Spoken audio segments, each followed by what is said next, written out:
They said she was too plain, too sharp-tongued, too educated for any decent man to want. Evelyn Moore had accepted her fate as the last woman standing in Redwood Hollow's marriage market, a spinster at 26, pitied by the wives and dismissed by every bachelor in town. But on a freezing November morning, when Lucas Harrington, the wealthiest rancher in Montana Territory, walked into her father's general store and asked for her by name, everything she thought she knew about her worth shattered. What the town whispered behind closed doors was about to explode into the open, and Evelyn would have to choose: stay small and safe, or claim the life no one believed she deserved. Before we begin this journey through love, dignity, and defiance in the American frontier, I invite you to stay with me until the very end of this story. If Evelyn's courage moves you, please hit that like button and leave a comment telling me what city you're watching from. I love seeing how far these stories travel across the world. Now, let's step into Redwood Hollow, Montana, in the winter of 1887, where one woman's story is about to change everything. The first snow of November fell on Redwood Hollow like a whispered judgment, soft and relentless, covering the town's rough timber buildings and muddy streets in a blanket of white that made everything look cleaner than it actually was. Evelyn Moore stood behind the counter of Moore's General Store, her hands moving with practiced efficiency as she tallied the week's inventory in the leather-bound ledger her father had given her 3 years ago, when he'd finally admitted that her head for numbers was better than his had ever been. Outside, she could hear the muffled voices of Mrs. Pemberton and Mrs. Chen pausing near the storefront window, their conversation carrying through the thin glass with the clarity of women who'd long ago stopped caring who might overhear them. 26 years old and still unmarried, Mrs. Pemberton was saying, her tone dripping with the particular kind of pity that was really just cruelty wearing a respectable dress. Such a shame. Her mother must be beside herself. Well, what did they expect? Mrs. Chen replied, adjusting her shopping basket. The girl reads more than she smiles, and she's got opinions on everything from cattle breeding to territorial politics. What man wants a wife who'll argue with him over breakfast? And that face, so severe. She could at least try to look pleasant. Plain as prairie grass, my herald says. No amount of ribbons will fix that. Evelyn's pen paused over the ledger for only a moment before she continued her calculations. She'd heard variations of this conversation hundreds of times over the past 5 years, ever since she'd turned 21, and the town had collectively decided that her unmarried status was both a personal failure and a topic of endless public interest. The words still stung, they always did, but she'd learned to let the pain wash through her quickly, like yanking out a splinter. Acknowledge it, then move on. The bell above the door chimed, and the two women bustled inside, their conversation cutting off with surgical precision as they caught sight of her. They smiled with practiced warmth, the kind of smile that never quite reached the eyes. "Good morning, Evelyn, dear," Mrs. Pemberton cooed, setting a short list on the counter. "Just a few items today. How is your dear mother feeling?" "She's well, thank you," Evelyn replied, her voice professionally neutral as she scanned the list. "I'll have these ready for you in just a moment." As she moved through the store gathering flour, sugar, and tinned peaches, she caught their exchanged glances in the reflection of the window glass, the slightly raised eyebrows, the tiny shake of Mrs. Chen's head. She was a curiosity to them, a cautionary tale they'd tell their daughters.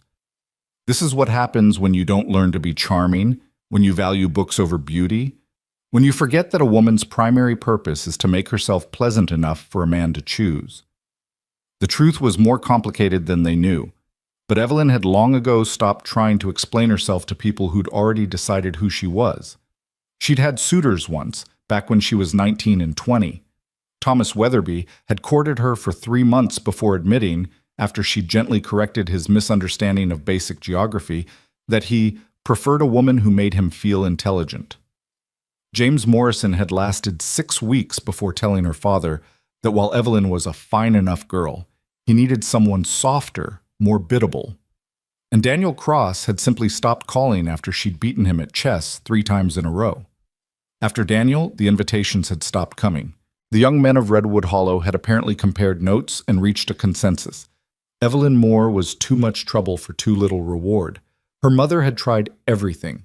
She'd bought Evelyn new dresses in softer colors, had coached her on smiling more and speaking less, had practically begged her to just pretend to be a little less clever, dear, at least until after the wedding.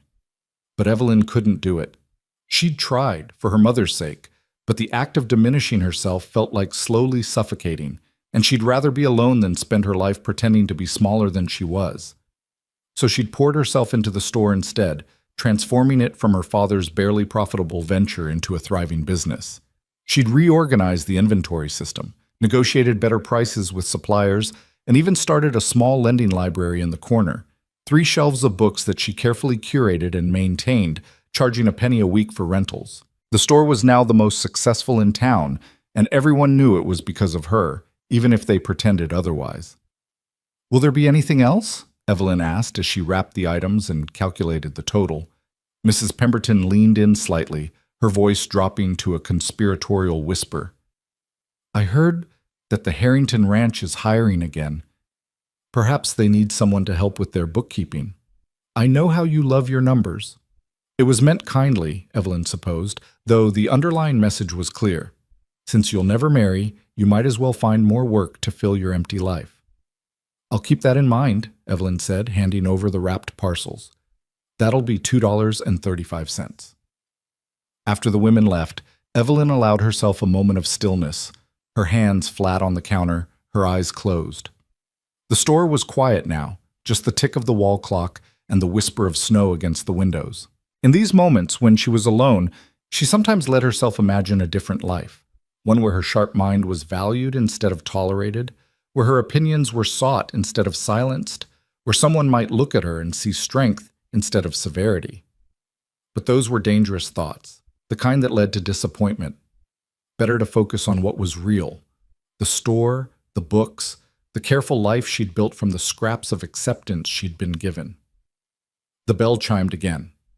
Evelyn opened her eyes and looked up, expecting another customer with another list and another barely concealed opinion about her unmarried state.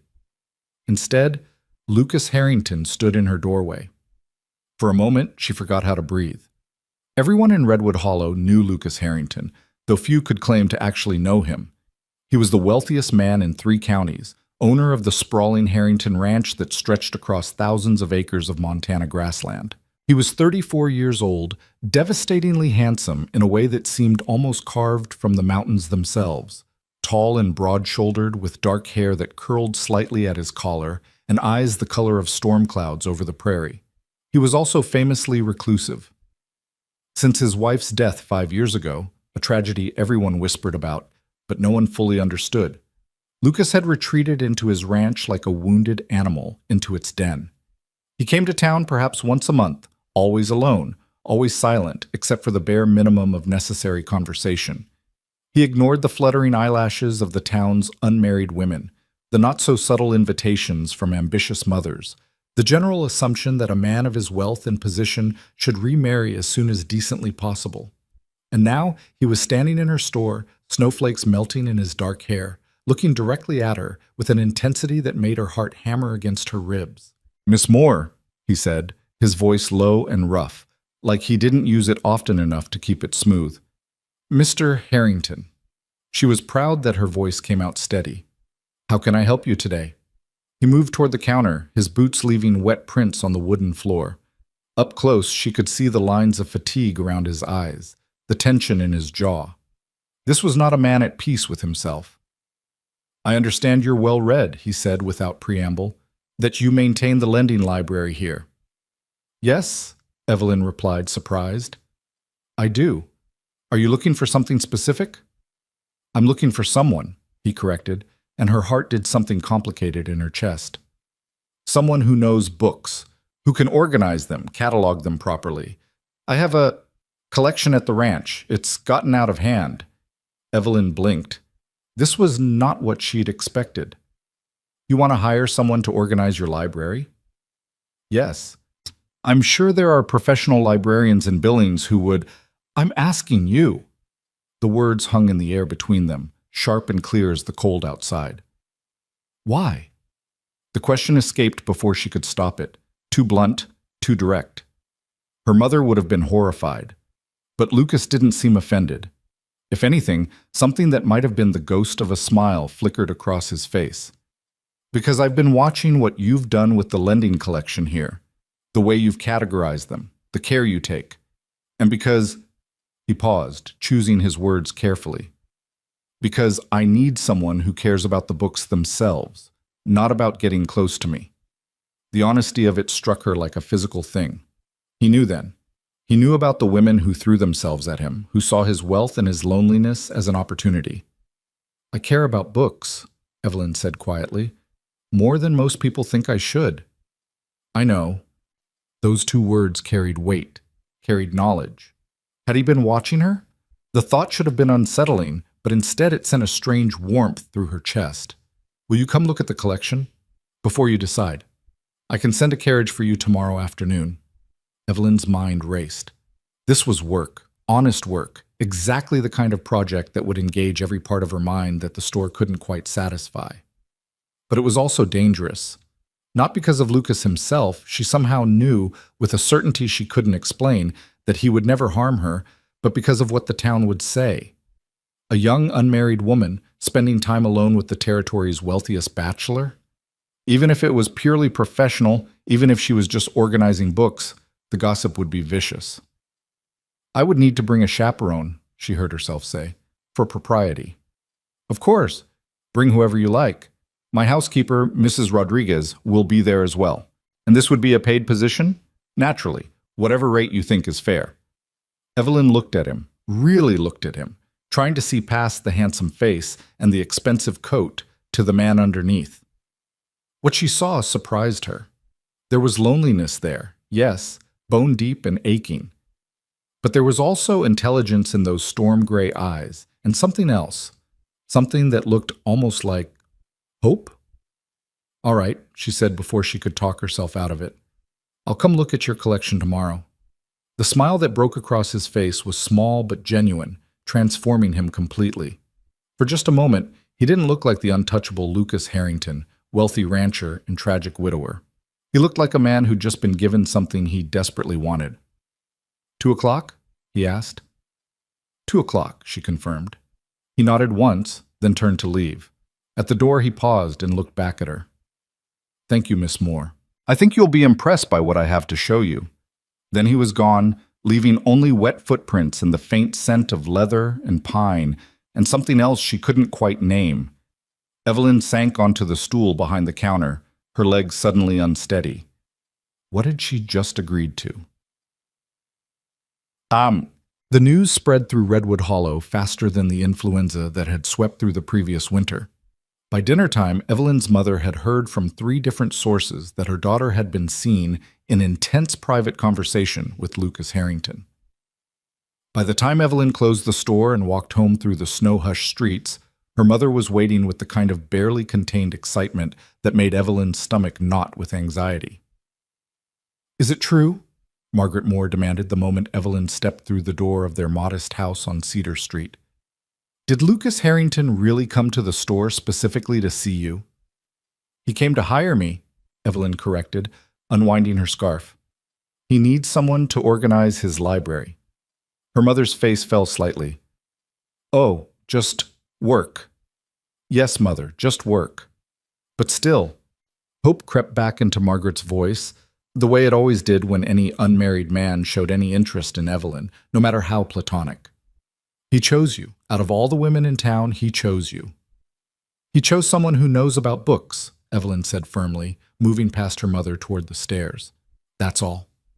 But later that night, lying in her narrow bed and listening to the wind howl around the eaves, Evelyn couldn't help but replay the conversation in her mind. The way Lucas had looked at her, the way he'd said, "I've been watching," the strange electric feeling that had passed between them when their eyes met. Just work, she told herself firmly. It's just a job. Don't be foolish enough to imagine anything else. But sleep was a long time coming, and when it finally arrived, her dreams were full of storm-gray eyes and rare, transformative smiles. The carriage arrived promptly at 2 o'clock the next afternoon, driven by a weathered cowhand who introduced himself simply as Pete and helped Evelyn and her friend Sarah Chen, Mrs. Chen's daughter, who'd agreed to serve as chaperone, into the elegant vehicle. Sarah, who was everything Evelyn was not, petite, pretty, married at 20 to a prosperous farmer, kept up a steady stream of excited chatter as the carriage rolled through town and out onto the open prairie. I've never been to the Harrington Ranch, she said, pressing her nose to the window glass. They say the house is like something out of a magazine. 20 rooms. Can you imagine? Evelyn couldn't, actually. The Moore house had 5 rooms, and that had always seemed sufficient. As they traveled, the landscape opened up before them, rolling grassland now covered in snow, stands of pine rising dark against the white, and in the distance, the mountains standing like sentinels against the gray sky. It was beautiful in a stark, unforgiving way that Evelyn had always loved about Montana. This was a land that didn't pretend to be anything other than what it was. After 40 minutes, they crested a rise, and the Harrington Ranch spread out below them. Sarah gasped, and Evelyn understood why. The house was enormous, built from local stone and timber in a style that managed to be both imposing and somehow organic, as if it had grown from the land itself rather than being built upon it. It sprawled across a gentle slope, 3 stories of windows that caught the weak winter sunlight, wide porches, and chimneys from which smoke rose in lazy spirals. Behind it, she could see extensive stables, corrals filled with horses, and outbuildings that suggested a working ranch of significant size. Good heavens, Sarah breathed. You could fit half the town in there. The carriage pulled up to the front entrance, and before they could descend, the door opened and Lucas Harrington emerged, followed by a small, fierce-looking woman with iron-gray hair and the kind of face that suggested she'd seen everything and wasn't impressed by most of it. "Miss Moore," Lucas said, offering his hand to help her down. "Thank you for coming. This is Mrs. Rodriguez, my housekeeper. She's agreed to show you around while we talk." Mrs. Rodriguez nodded at Evelyn with sharp, assessing eyes, then turned the same look on Sarah. "You must be the chaperone. Good. I've got fresh coffee and cake in the kitchen. We'll let these 2 talk books while we get acquainted." Sarah shot Evelyn a slightly panicked look, but Mrs. Rodriguez was already ushering her inside with the kind of gentle firmness that suggested resistance would be futile. Evelyn found herself alone with Lucas on the wide front porch, the wind cutting cold around them. "She's terrifying," Evelyn said before she could stop herself. Lucas actually laughed, a rusty sound, like a door that hadn't been opened in years. "She's been with my family since I was a boy. She's the only person who can manage to both intimidate me and make me feel completely safe at the same time." He gestured toward the door. "Shall we?" The interior of the house was even more impressive than the exterior. The entrance hall soared 2 stories high, with a grand staircase sweeping upward and doorways leading to various rooms. But Lucas led her past all of that, down a corridor lined with landscapes and portraits, to a set of double doors at the back of the house. He paused with his hand on the door handle. "I should warn you," he said, and there was something almost vulnerable in his voice. "It's rather overwhelming. My grandfather started the collection, my father expanded it, and I've added to it considerably. But I've never properly organized any of it. Books are just piled wherever they fit." He opened the doors. Evelyn stepped inside and stopped breathing. The library occupied what must have originally been designed as a ballroom, a massive space with soaring ceilings, tall windows along one wall, and floor-to-ceiling shelves along the other 3. But the shelves were only part of the story. Books were everywhere, stacked on tables, piled on chairs, lying open on every flat surface. Some shelves were organized with care, others seemed to have been filled at random.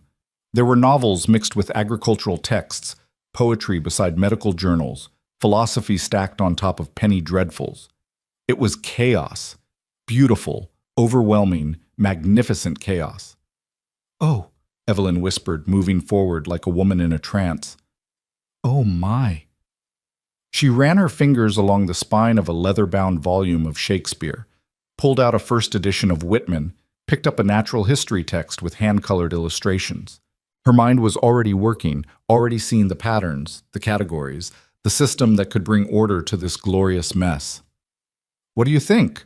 Lucas asked from behind her, and she heard the genuine nervousness in his voice. "Can it be saved?" Evelyn turned to look at him, her eyes shining. "Saved? Mr. Harrington, this is the most magnificent library I've ever seen. Do you realize what you have here? Some of these are incredibly rare. This Darwin alone is worth—" She stopped herself, realizing she was probably being wildly inappropriate, But Lucas was smiling now, really smiling, and the transformation was almost painful to watch. He looked years younger, the weight of whatever grief he carried lightening just a fraction. "You really do love books," he said softly. "I really do," she admitted. This would be an honor to organize, but it will take time. Months, probably, maybe longer." "I have time." He moved closer, reaching past her to pull out a volume. "Do you know Emerson?" "Self-reliance changed my life when I was 16, Evelyn said. "My mother thought I was reading too much philosophy. She was probably right. There's no such thing as too much philosophy." Lucas opened the book, and she saw that the margins were covered in notes. His handwriting, she realized. Observations, arguments, questions. Though my wife used to disagree, she thought reading was a waste of time that could be spent on practical matters. It was the first time he'd mentioned his late wife, and the pain in his voice was still fresh, still raw, even after 5 years.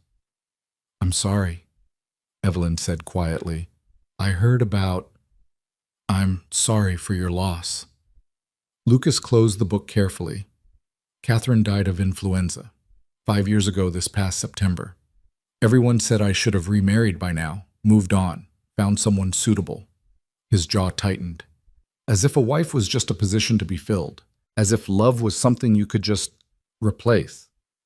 Evelyn understood then, with sudden clarity, why he'd hidden himself away. Why he ignored the fluttering women and ambitious mothers. He wasn't ready to be hunted, to be pursued, to be seen as a prize to be won. "You loved her very much," she said. "I did. We married young. I was 22, she was 19. Everyone said we were too different, that it wouldn't work. But we loved each other, and we were happy, and then she was gone, and everyone wanted me to just forget. Find the next Mrs. Harrington and carry on as if she'd never existed." He set the book down carefully, his hands shaking slightly. "I'm sorry. I don't know why I'm telling you this. I never talk about this." "It's all right," Evelyn said gently. "Sometimes it's easier to talk to someone who doesn't have expectations of you." Lucas looked at her then, really looked at her, and she felt that strange electric sensation again, like the air before a lightning strike. "That's why I asked you," he said. "Because you don't want anything from me except to work with the books. Because you look at me and don't see my bank account or my land or my potential as a husband. You just see a person who needs help organizing his library." It should have been disappointing, Evelyn thought. She should have been hurt by the confirmation that this was purely transactional. But instead, she felt something else. Relief, maybe, and a strange kind of understanding. "I can do that," she said. "I can help you organize your library. And I promise not to have any ulterior motives beyond creating the best cataloging system Montana has ever seen." His smile was slow but genuine. "When can you start?" They spent the next hour discussing logistics. Evelyn would come 3 days a week, Monday, Wednesday, and Friday, from 2 until 5 in the afternoon. Lucas would pay her 50 cents an hour, an outrageous sum that she tried to negotiate down before realizing he wasn't going to budge. Sarah would continue as chaperone, with Mrs. Rodriguez always present in the house as additional supervision. As Lucas walked her back to the entrance hall, Evelyn's mind was already spinning with plans. She would start with a complete inventory, then move to categorization, then to the actual shelving system. She'd need labels, probably a card catalog, maybe even... "Miss Moore?" She stopped and turned back.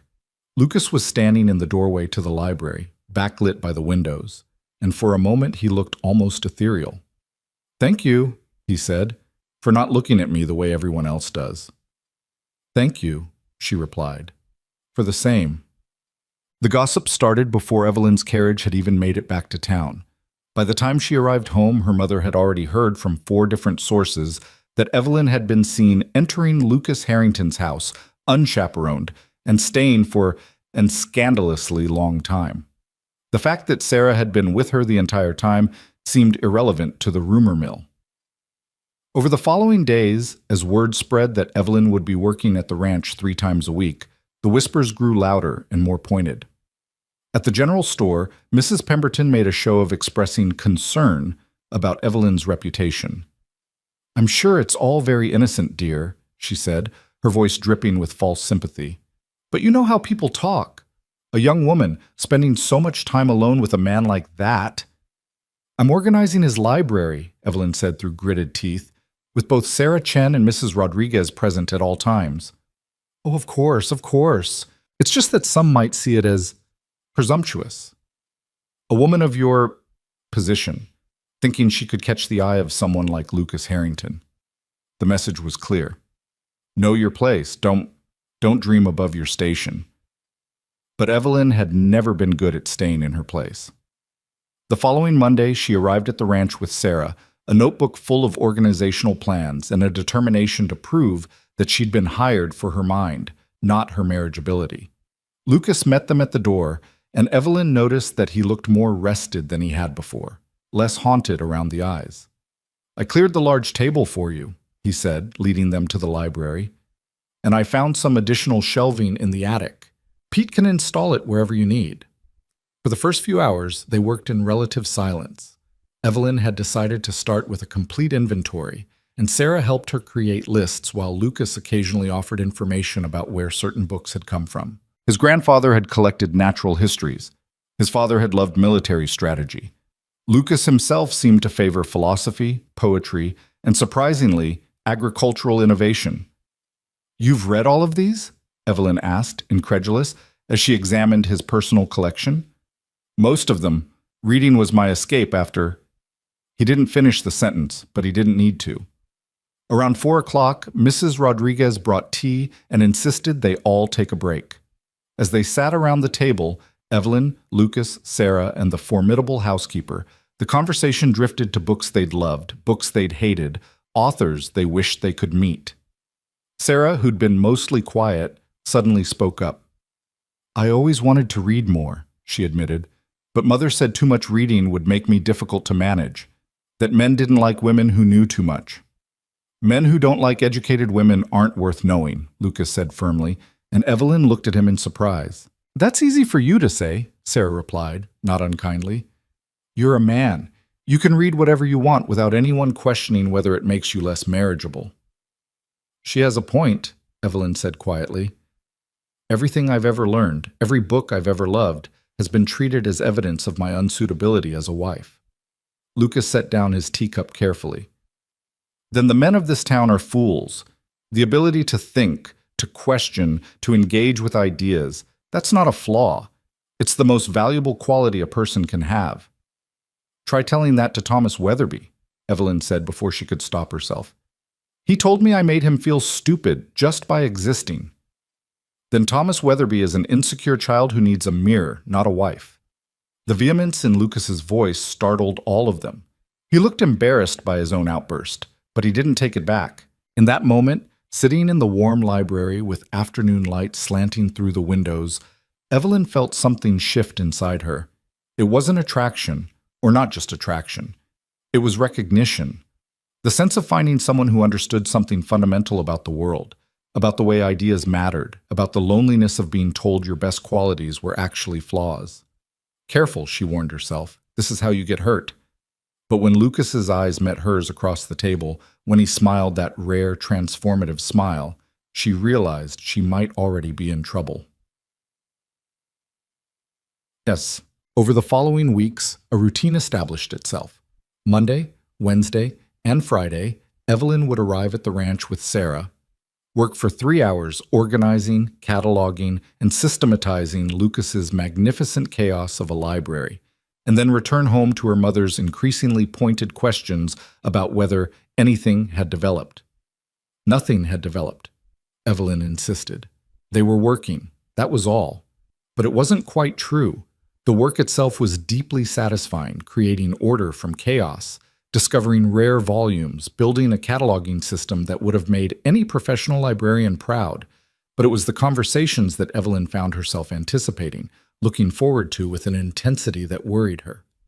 Lucas was brilliant, not in the flashy way of men who needed everyone to know how clever they were, but in the quiet way of someone who'd spent years thinking deeply about things that mattered. They debated philosophy over dusty poetry volumes. They discussed agricultural innovation while sorting farming manuals.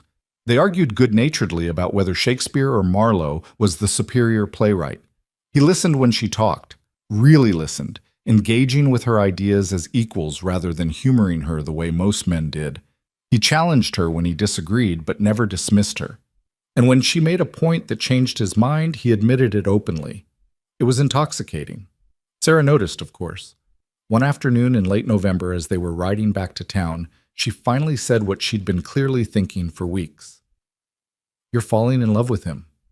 Evelyn's immediate denial died on her lips.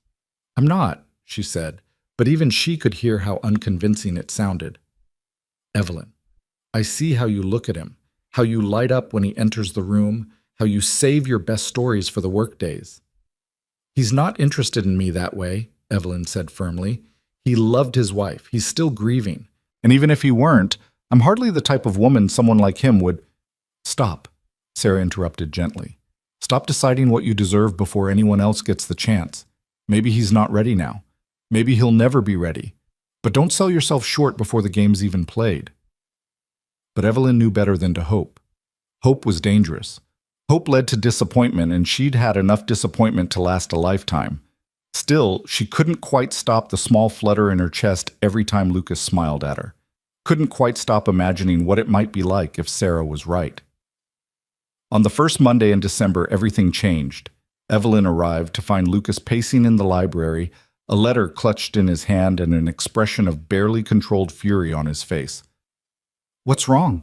she asked immediately, Sarah hovering nervously behind her. Lucas looked up, and she saw something she'd never seen before in his eyes. Panic. "Marianne Whitlock is coming to visit," he said, his voice tight. "She'll arrive next week." The name meant nothing to Evelyn, but clearly it meant everything to Lucas. "Who is Marianne Whitlock?" Lucas sank into one of the library chairs, suddenly looking exhausted. "Catherine's best friend. We grew up together, the three of us. She's been in Europe for the past 5 years since Catherine died. And now she's coming home, and she's—" He stopped, his jaw working. "She's what?" Evelyn prompted gently. Lucas looked at her, and there was something almost like an apology in his eyes. "She's the woman everyone assumes I'll marry. The woman I was supposed to marry before I met Catherine. The woman who's been writing me letters for 5 years, waiting for me to come to my senses and realize we're perfect for each other." Evelyn felt something cold settle in her stomach. "And are you perfect for each other?" "No," Lucas said immediately, vehemently. "We were friends once, yes. But she wants things I can't give her. She sees me as a project, something to fix, to manage. She thinks my grief is something to be cured rather than honored, and she's relentless." He stood abruptly, moving to the window. "She's beautiful, sophisticated, everything a man in my position should want, and she knows it." "Then why don't you want her?" The question came out smaller than Evelyn intended. Lucas turned to look at her, and the intensity in his gaze made her breath catch. "Because I don't love her. Because the thought of spending my life with someone who sees me as a fixer-upper project makes me want to run for the mountains. Because—" He stopped himself, but Evelyn could feel the weight of whatever he hadn't said hanging in the air between them. "Because what?" she whispered. But before he could answer, Mrs. Rodriguez appeared in the doorway. "Excuse me, Mr. Lucas, but there's an issue with the cattle in the north pasture that needs your attention immediately." The spell broke. Lucas nodded, his face shuddering back into its usual careful control. "Of course. Miss Moore? Miss Chen? Please make yourselves comfortable. I'll return as soon as I can." After he left, Sarah looked at Evelyn with wide eyes. "Did that feel as significant to you as it did to me?" Evelyn sank into a chair, her hands shaking slightly. "I don't know. I don't know what any of this means." But deep down, in a place she didn't want to examine too closely, she was terrified that she did know. And that knowledge was going to break her heart, because Marianne Whitlock, beautiful, sophisticated, socially appropriate Marianne Whitlock, was exactly the kind of woman Lucas Harrington should choose.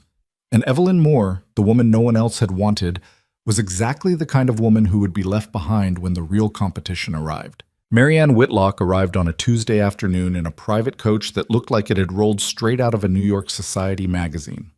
Evelyn wasn't there to see it. Tuesday wasn't one of her work days, But by Wednesday morning, every detail had been reported, analyzed, and dissected by the women of Redwood Hollow. She was breathtaking, they said, tall and willowy, with golden hair arranged in the latest fashion and a wardrobe that must have cost more than most families earned in a year. She'd swept into the Harrington Ranch like she owned it, kissing Lucas on both cheeks in the European manner, calling him darling with easy familiarity. Mrs. Pemberton had somehow gotten the story from one of the ranch hands who'd come into town for supplies. She shared it with anyone who would listen, standing in the general store while Evelyn pretended to reorganize stock that was already perfectly organized. They looked so natural together, Mrs. Pemberton gushed, like they were made for each other, and you should have seen the way she touched his arm, so comfortable, so intimate. Mark my words, there'll be a wedding announcement before spring. Evelyn's hands tightened on the bolt of fabric she was holding, but she kept her face carefully neutral. This was none of her business. Lucas was her employer, nothing more. What he did with his personal life, who he chose to spend time with, was entirely his affair. But when Wednesday afternoon came and Sarah arrived at the Moore house to accompany her to the ranch, Evelyn found herself fighting the urge to feign illness and stay home. You can't avoid her forever, Sarah said gently, as if reading her mind. And besides, you have a job to do. Don't let some fancy woman from back east chase you away from work you love. Sarah was right, of course. Evelyn had never been a coward, and she wasn't going to start now. The carriage ride to the ranch felt longer than usual, every mile giving Evelyn more time to imagine what she'd find when she arrived. Would Mary Ann be draped across the library furniture, interrupting their work with charming anecdotes from Paris? Would Lucas be different with her there, more animated, more alive, more like the man he must have been before grief carved away pieces of his soul? When they arrived, Lucas was waiting on the porch as usual, but he looked tense, his shoulders tight with barely suppressed stress. "Miss Moore, Miss Chen," he said, his voice formal in a way it hadn't been in weeks. "Thank you for coming. I should warn you that we have a guest, and she's expressed interest in meeting you." Before Evelyn could respond, the front door opened and Mary Ann Whitlock appeared. The gossips hadn't exaggerated.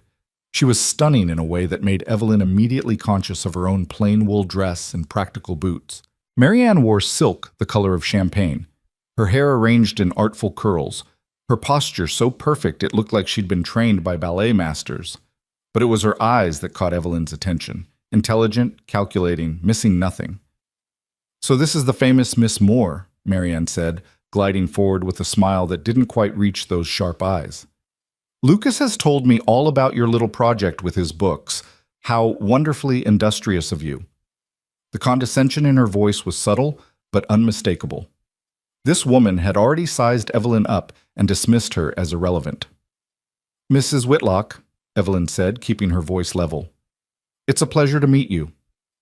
Please, call me Mary Ann. We're all friends here, after all." She linked her arm through Lucas's with easy possession, and Evelyn saw him stiffen slightly. "I've been simply dying to see what you've done with the library. Lucas says you've worked miracles, though I told him any competent person could organize books. It's not exactly complex work." Sarah made a small noise that might have been a cough, or might have been a stifled protest. Evelyn felt heat rise in her cheeks, but refused to take the bait. "Shall we get started then?" she said, directing her words to Lucas rather than Mary Ann. They moved to the library, and Evelyn felt a small surge of satisfaction when Mary Ann's perfectly composed expression flickered with surprise at the sight of the transformed space. In the weeks since Evelyn had started, she'd created order from chaos. Shelves were now organized by category and alphabetized within each section. She'd implemented a card catalog system and created beautiful hand-lettered labels for each shelf. The room still had the warmth and character of a personal library, but now it was also functional and searchable. "My goodness," Mary Ann said, recovering quickly. "How very thorough. Though I'm not sure all this fuss was necessary. Lucas isn't exactly going to be searching for specific titles, are you, darling?" "Actually, I use the catalog constantly," Lucas said, his voice tight. "Miss Moore has made it possible for me to actually find what I'm looking for instead of spending hours hunting." "How practical," Mary Ann replied, the word somehow managing to sound like an insult. She wandered over to one of the shelves, running a manicured finger along the spines. "Though I must say, I'm surprised to see such modern organizational methods in a frontier ranch. Surely there are more pressing concerns than categorizing books. The ranch must need attention. The business must need managing. A man in your position can't afford to spend all his time playing with libraries. I find time for what matters to me, Lucas said quietly, but there was steel underneath the words. Marianne's laugh was light and musical. Of course you do, darling. You always were stubborn about the strangest things. It's one of your most endearing qualities. She turned to Evelyn with a smile that was all teeth. I hope you don't mind if I stay while you work. I'm simply fascinated by the process. What Evelyn minded was irrelevant. This was Lucas's house, and Marianne was clearly his guest. Of course not, she said, moving to the desk where she'd left her notes from the previous session. The next 2 hours were excruciating. Marianne positioned herself in one of the comfortable chairs near the fireplace, ostensibly reading a novel but actually watching everything Evelyn did with hawk-like attention. She interrupted constantly with questions that sounded innocent but were clearly designed to undermine. Is that really the most efficient way to catalog? I knew a librarian in Boston who used a completely different system. Are you sure those books belong in that category? It seems rather subjective. Shouldn't someone with actual professional training be doing this kind of work? Evelyn answered each question with polite professionalism, but she could feel her jaw getting tighter with each interruption. Sarah, relegated to a corner with Mrs. Rodriguez and a pot of tea, looked increasingly uncomfortable. Lucas, for his part, seemed miserable. He tried several times to engage Evelyn in their usual conversations about the books they were organizing, but Marianne always found a way to redirect the conversation back to herself and her experiences in Europe. Finally, as Evelyn was cataloging a particularly rare collection of botanical illustrations, Lucas's patience snapped. "Marianne," he said, his voice carefully controlled, "perhaps you'd be more comfortable in the parlor. I'm sure Miss Moore finds your presence distracting." Marianne's smile didn't waver, but something cold flashed in her eyes. "Nonsense, darling. I'm perfectly comfortable here. Besides, I want to learn all about Miss Moore's methods. After all, once we're settled, I'll need to understand how the library works." The presumption in those words, "once we're settled," hung in the air like gun smoke. Evelyn's hand stilled on the book she was holding. She couldn't look at Lucas. Couldn't bear to see whether he'd challenge Marianne's assumption or let it stand uncorrected. "That's not," Lucas started, but Marianne cut him off smoothly. "Oh, don't be coy, darling. Everyone knows it's just a matter of time. We've wasted 5 years already. Catherine wouldn't have wanted you to mourn forever." Her voice softened on Catherine's name, taking on a tone of sorrowful understanding that somehow felt calculated. "She was my dearest friend, and I know she'd want you to be happy again, with someone appropriate, someone who understands your world." The emphasis on appropriate was subtle, but unmistakable. Evelyn felt the words like a slap. "You didn't know what Catherine wanted," Lucas said, his voice harder than Evelyn had ever heard it. "And I'll thank you not to speak for her." "I knew her better than anyone except you," Marianne replied, unfazed by his anger. "We grew up together, remember? I was there through everything, your courtship, your marriage, her illness. I held your hand at her funeral while you couldn't even speak." It was a power play, Evelyn realized. Marianne was establishing her claim through shared history, through her position as keeper of Lucas's grief. How could anyone compete with that? "Miss Moore," Lucas said suddenly, turning to her with something almost like desperation in his eyes. "What did you think of the Wordsworth collection we discussed last week? The one with the handwritten notes?" It was a lifeline, an attempt to pull the conversation back to safer ground. Evelyn grasped it gratefully. "The annotations are fascinating," she said, finding her professional voice. "Particularly the commentary on Tintern Abbey. Whoever wrote them had a deep understanding of—" "Oh, poetry," Marianne interrupted with a delicate yawn. "How tedious. Surely we can discuss something more interesting. Lucas, tell me about the new breeding program you mentioned in your letter.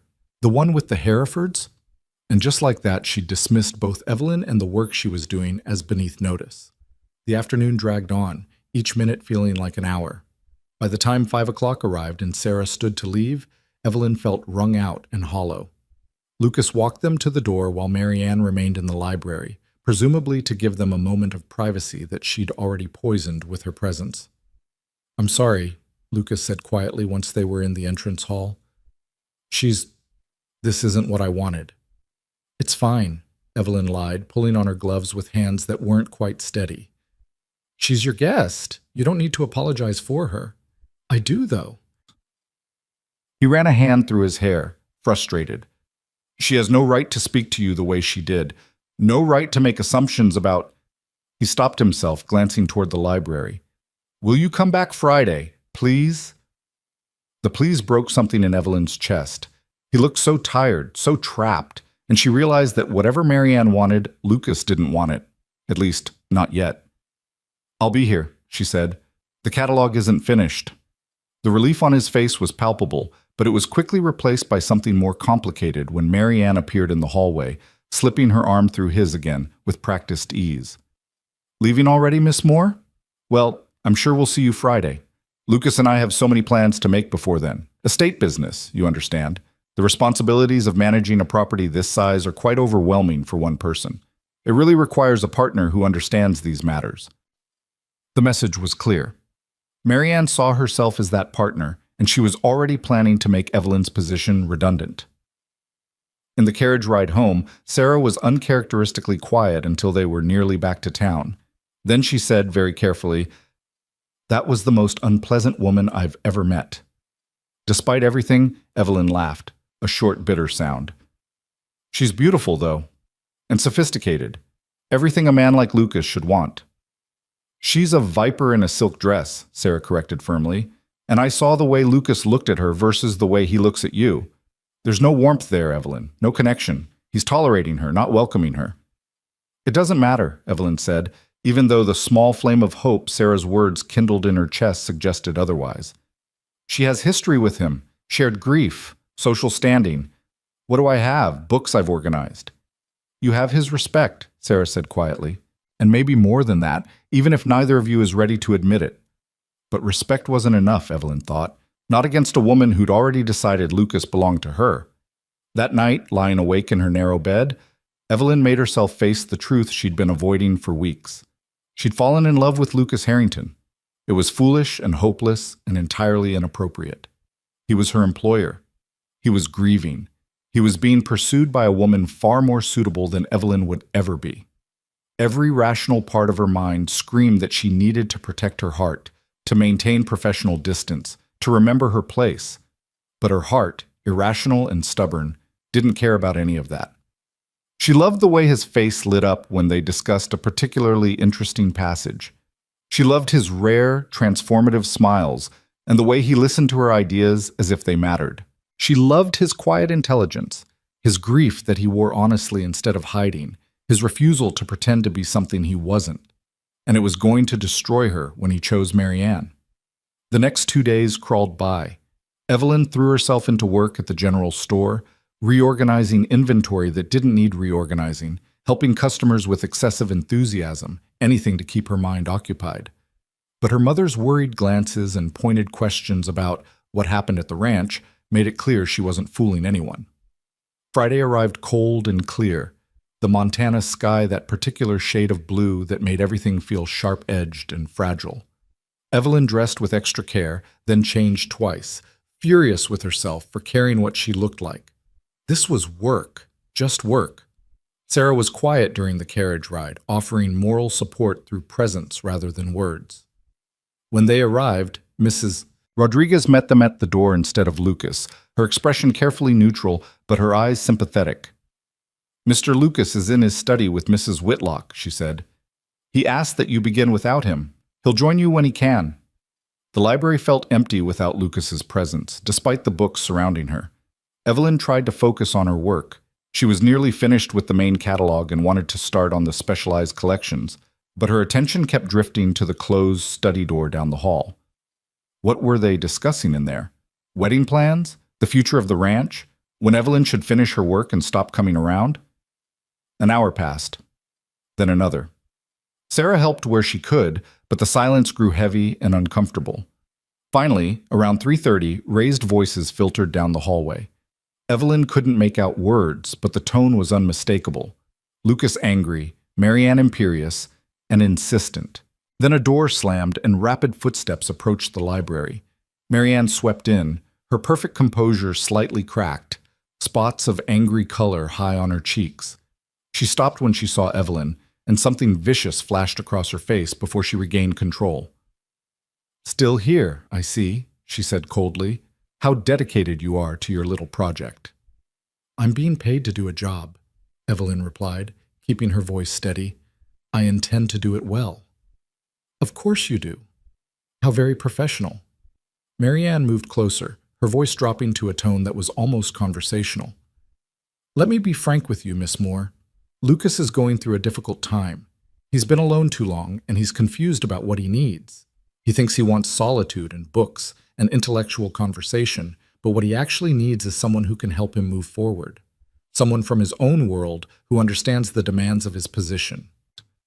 "I'm not sure I understand what you're implying," Evelyn said, though she understood perfectly. "I think you do." Marianne's smile was sharp. "I've seen the way you look at him. It's quite transparent, really, but you must realize how inappropriate it is. A shopkeeper's daughter entertaining romantic notions about one of the wealthiest men in the territory. It's embarrassing for everyone involved." The cruelty of it was breathtaking in its casualness. This was how Marianne saw her, as something pitiable and presumptuous, reaching above her station. "I'm here to organize books," Evelyn said, her voice steady despite the sick feeling in her stomach. "Nothing more." "How admirable that you can lie so convincingly," Marianne replied. "But here's the truth. Lucas and I have known each other since we were children. Our families have been connected for generations. We share a history, a social circle, a way of life that you couldn't possibly understand. What you offer him, filing systems and literary discussions, is a pleasant diversion at best, but it's not what he needs. It's not what a man like him builds a life on." Before Evelyn could respond, Lucas appeared in the doorway. His eyes swept the scene, Marianne standing too close to Evelyn, the tension thick enough to cut, and his jaw tightened. "Marianne," he said, his voice dangerously quiet. "A word, now." Marianne's expression shifted instantly, becoming soft and slightly wounded. "Darling, I was just getting to know Miss Moore better, making conversation." "Now," Lucas repeated, and the steel in his voice left no room for argument. Marianne swept past him with her head high, and Lucas followed, but not before shooting Evelyn a look that might have been an apology or a warning or both. Sarah materialized at Evelyn's elbow. "Are you all right?" "I'm fine," Evelyn said automatically, then amended, "No, I'm not fine, but I will be." They heard more raised voices from down the hall, louder this time. Lucas's voice saying something sharp about completely inappropriate. Marianne's response, something about telling the truth and saving you from making a mistake. Then silence. When Lucas finally returned to the library, he looked like he'd aged 10 years in 10 minutes. His hair was disheveled, as if he'd been running his hands through it repeatedly, and there was a muscle jumping in his jaw. "I owe you an apology," he said without preamble. "Several, actually. Marianne had no right to speak to you that way. No right to make assumptions or implications or—" He stopped, taking a breath. "I've asked her to leave." Evelyn's eyes widened. "You've asked her to leave the ranch?" "Yes, she'll be gone by tomorrow morning." Lucas moved to the window, staring out at the winter landscape. "I should have done it days ago. Should have made it clear from the beginning that whatever she expected from this visit, it wasn't going to happen. But I was trying to be kind, trying to honor our old friendship, and instead, I let her hurt you." "I'm your employee," Evelyn said carefully. "You don't need to protect me from uncomfortable conversations." Lucas turned to face her, and the intensity in his eyes made her breath catch. "You're not just my employee. You're—" He stopped himself, glancing at Sarah, who was trying very hard to appear invisible in the corner. "We've become friends, haven't we? These past weeks?" "I'd like to think so," Evelyn said softly. "Then, as your friend, I'm telling you that everything Marianne said was poisonous nonsense designed to make you doubt yourself." He took a step closer. "You're not inappropriate or presumptuous or any of the other things she implied. You're brilliant and capable, and you've brought life back to this house in a way I didn't think was possible anymore." The words hung between them, weighted with meaning that Evelyn didn't quite dare to interpret. "Thank you," she managed. "That means more than you know." Lucas nodded, but the tension didn't leave his shoulders. "She'll try to cause trouble as she leaves, spread gossip, make insinuations. I want you to be prepared for that.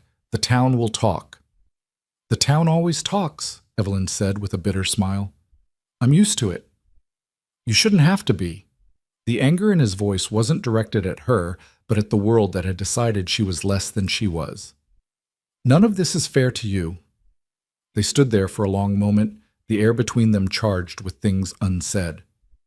Then Mrs. Rodriguez appeared in the doorway with tea, breaking the spell, and the afternoon resumed its normal rhythm. But everything had changed, and they all knew it. True to Lucas's prediction, Mary Ann's departure the next morning became immediate fodder for Redwood Hollow's gossip mill. By Sunday, the story had grown elaborate wings. Mary Ann had caught Lucas and Evelyn in a compromising position. Mary Ann had discovered that Lucas had been secretly courting the shopkeeper's daughter. Mary Ann had heroically exposed Evelyn's scheming attempts to trap a wealthy husband. The version that seemed to gain the most traction was that Evelyn had used her position to seduce Lucas, taking advantage of his grief and loneliness to worm her way into his affections. It was, after all, the most dramatic version, and drama was currency in a small town. Evelyn endured the whispers and sidelong glances with the same quiet dignity she'd perfected over years of being the woman no one wanted. But it hurt more this time because now she had something to lose. Her mother confronted her Sunday evening after church, her face drawn with worry. "People are saying terrible things, Evelyn. They're saying you've been behaving improperly with Mr. Harrington, that you've been alone with him without proper supervision." "Sarah has been there every single time," Evelyn said wearily. "And Mrs. Rodriguez, there has never been a moment of impropriety." "But people don't care about the truth," her mother said desperately. "They care about the appearance. And the appearance is that a woman of your position has been spending hours alone with one of the wealthiest men in the territory, and his former intended has left in disgrace." "She wasn't his intended," Evelyn protested. "She was his late wife's friend who assumed too much." "It doesn't matter what she was," her mother said. "What matters is what people believe. And they believe that you've overstepped, that you've forgotten your place." There it was again. Her place. The invisible boundaries that dictated who she could speak to, what work she could do, what hopes she was allowed to have. "I'm going to keep working at the ranch," Evelyn said quietly but firmly. "I have a job to finish, and I'm going to finish it." Her mother's face crumpled. "Oh, Evelyn, what if this ruins what few chances you have left? What if no decent man will ever want you now?" The question would have devastated Evelyn a year ago. But now, after weeks of intellectual partnership with Lucas, after discovering what it felt like to be valued for her mind rather than dismissed for it, the question just made her tired. "Then I'll be ruined," she said. "But at least I'll have spent my time doing work that matters to me with someone who respects me. That's more than most marriages offer." When Monday came, Evelyn returned to the ranch with her head high and her resolve firm. Whatever gossip followed her, whatever judgment the town passed, she would finish what she'd started. Lucas met her at the door, and she could see the question in his eyes. Would she come back? Had Mary Ann's poison worked? "The catalog is almost complete," Evelyn said before he could ask. "I thought today we could start on the specialized collections. The natural histories in particular need attention." The relief on his face was so profound it was almost painful to witness. "I'm glad you're here," he said simply. "I was afraid that—" He stopped, shaking his head. "It doesn't matter. You're here." They worked side by side that afternoon, and for the first time since Mary Ann's arrival, the easy companionship they'd built returned. They debated the proper categorization of books that straddled multiple disciplines. They discovered a first edition of Darwin that made them both gasp with excitement. They laughed over a ridiculous agricultural manual that suggested training chickens to perform simple mathematics. It was perfect. It was exactly what Evelyn had missed. And it was ending. She realized it with sudden, painful clarity as she watched Lucas carefully reshelving a volume. The catalog was almost done. Another few weeks, maybe a month, and her work here would be finished. There would be no reason for her to return. The thought left her hollow. "What are you thinking?" Lucas asked, catching her staring. "That this will be over soon," she said honestly. "The organizing. Once the catalog is complete and everything is properly shelved, you won't need me anymore." Lucas set down the book he was holding very carefully. "What if I don't want it to be over?" Evelyn's heart stuttered. "What do you mean?" "I mean," he ran a hand through his hair, frustrated. "The library was just an excuse, Evelyn. Surely you've realized that by now." She stared at him. "An excuse for what?" "To have you here. To talk to you, spend time with you, to—" He took a breath, and when he spoke again, his voice was raw with honesty. "To not be alone anymore." The words hung between them, fragile and dangerous. "Lucas," Evelyn said carefully, "you've been grieving. You're lonely. That's natural. But I'm not. I can't be just a remedy for loneliness." "You're not," he said immediately. "That's not what I'm saying. You're—" He stepped closer, close enough that she could see the flecks of blue in his gray eyes. "You're the first person in 5 years who's made me want to be present in my own life again. Who's made me remember that there are things worth caring about beyond grief and duty. Do you understand what I'm trying to say?" "I'm not sure," Evelyn whispered, because hope was a dangerous thing, and she'd been hurt too many times to trust it easily. "Then let me be clearer." Lucas reached out slowly, giving her time to pull away, and took her hand. His touch was warm and solid and real. "I care about you, Evelyn Moore. Not as an employee, not as a convenient companion, as someone I admire and respect and—" He swallowed hard. "And want in my life, if you'll have me." It was everything she'd secretly hoped for and everything she'd told herself not to want. The sensible part of her brain screamed warnings about scandal and social position and the impossibility of what he was suggesting. But her heart, stubborn and brave, had other ideas. "The town will crucify me," she said. "They already think I'm scheming to trap you. If this becomes something real, they'll say I've succeeded." "Then let them say it," Lucas replied. "I'm tired of living my life according to what other people think I should do. Tired of pretending that wealth and social position matter more than genuine connection. I want—" He stopped, searching her face. "What do you want, Evelyn?" It was the question no one had ever asked her before. Not what she should want or what was appropriate for someone of her station to want, but what she actually desired. "I want this," she said, the words coming out stronger than she expected.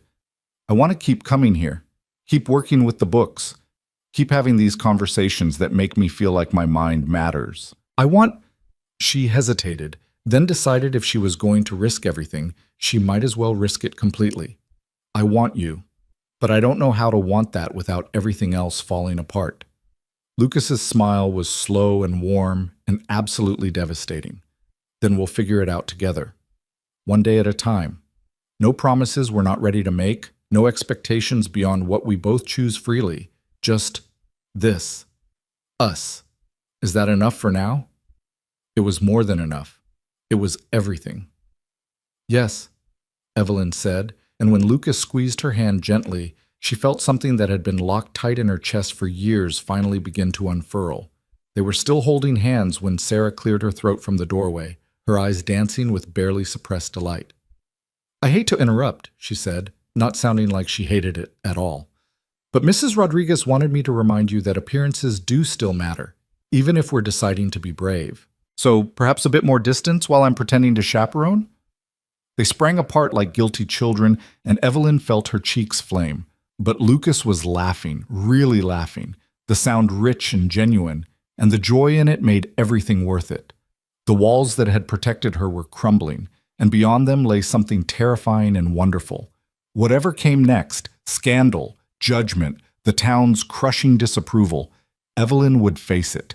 Because for the first time in her life, someone had chosen her, not despite who she was, but because of it. And she was choosing him right back. The shift between them was subtle but unmistakable. They didn't hold hands again, didn't exchange forbidden glances across the library, didn't do anything that could be pointed to as evidence of impropriety. But the air itself seemed different, charged with possibility and the sweet terror of wanting something that might actually be within reach. Over the next 2 weeks, their work continued with a new dimension woven beneath it. Lucas would hand her a book, and their fingers would brush, and the contact would linger half a second longer than necessary. She would explain her cataloging system and catch him watching her face instead of the cards she was showing him. They talked about everything: politics and philosophy, agricultural innovations and poetry, the future of the Montana Territory, and whether the railroad expansion would ruin or revive small towns like Redwood Hollow. Sarah played her role as chaperone with theatrical dedication, sitting in the corner with her needlework and occasionally coughing meaningfully when Lucas leaned too close or Evelyn's laugh grew too warm. But even she couldn't suppress her smiles when she thought they weren't looking. The town, meanwhile, had moved from whispers to something more pointed. Mrs. Pemberton and her circle of friends made sure to visit the general store frequently, their conversations designed to be overheard. They spoke of poor judgment and unseemly ambition, and wondered aloud what Lucas Harrington's late wife would think if she could see how quickly he'd forgotten her. They never said Evelyn's name directly, but the target was clear. Her mother grew increasingly anxious, jumping at every ring of the doorbell, certain it would be the town council demanding they explain themselves. Her father, normally mild-mannered to a fault, surprised Evelyn by defending her over Sunday dinner. "She's doing honest work," Thomas More said firmly, cutting his pot roast with more force than necessary. "Organizing a man's library isn't a crime, and anyone who says otherwise can take their business elsewhere." "But Thomas," her mother protested weakly, let them talk," he said, and Evelyn felt a surge of love for this quiet man who'd given her his head for numbers and his stubborn dignity. "Our daughter has more sense in her little finger than half this town has in their collective heads. If Lucas Harrington values her enough to hire her, that speaks well of both of them." It was the most support Evelyn had received from anyone besides Sarah, and it fortified her against the cold shoulders and pointed looks that followed her through town. But the real storm was still gathering on the horizon. It broke on a Friday afternoon in mid-December, 2 days before Christmas, when Evelyn arrived at the ranch to find 3 horses tied outside that didn't belong to Lucas's usual staff.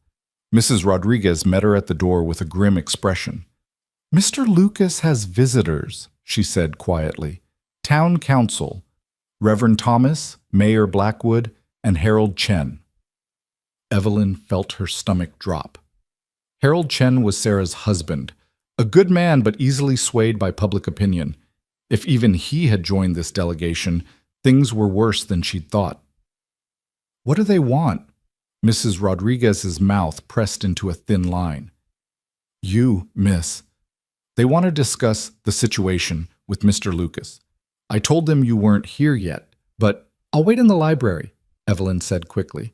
She wasn't going to run away, but she also wasn't going to force a confrontation that Lucas should handle on his own. Sarah had stayed in the carriage, pleading a headache, but Evelyn suspected she'd simply wanted to avoid facing her husband in this context. Now Evelyn wished she'd accepted that same cowardice. The library felt like a sanctuary, but even its familiar comfort couldn't settle the anxiety twisting in her chest. She tried to focus on her work. She'd been cataloging Lucas's collection of American poetry, but her hands shook as she wrote, and the voices from down the hall kept penetrating her concentration. She couldn't make out words, but she could hear tones. Reverend Thomas's pompous baritone, laying down moral pronouncements. Mayor Blackwood's politician's smoothness, trying to sound reasonable while making unreasonable demands. And underneath it all, Lucas's voice, harder and colder than she'd ever heard it. 20 minutes passed. 30. The voices grew louder, more heated. Then footsteps in the hall, rapid and purposeful, and suddenly Lucas was in the library doorway with 3 men crowding behind him. "There she is," Reverend Thomas said, his voice dripping with false concern. "Miss Moore, we'd like to speak with you if we may." Lucas moved to block them, his body language protective.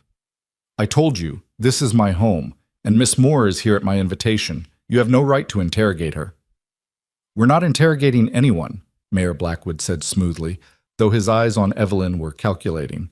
"We're simply concerned citizens looking after the well-being of one of our own.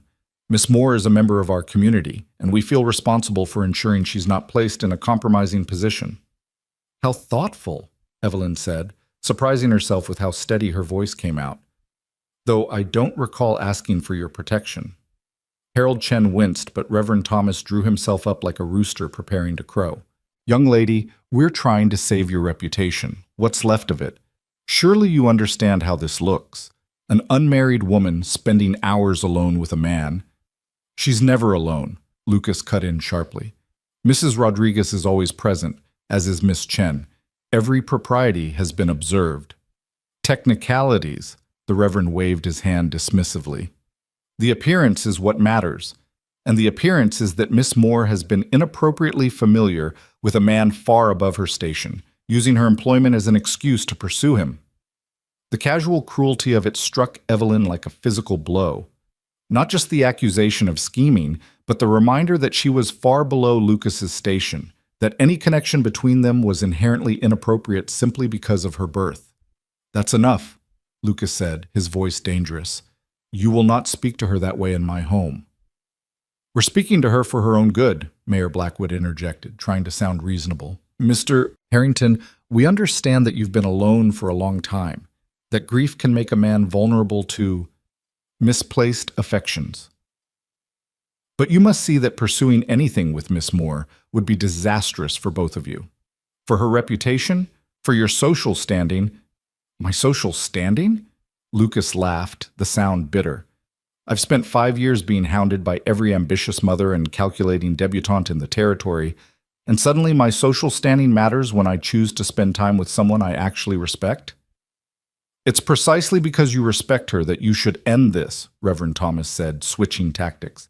If you care about Miss Moore at all, you'll protect her from scandal, send her home, end this employment, and allow her to rebuild what remains of her reputation.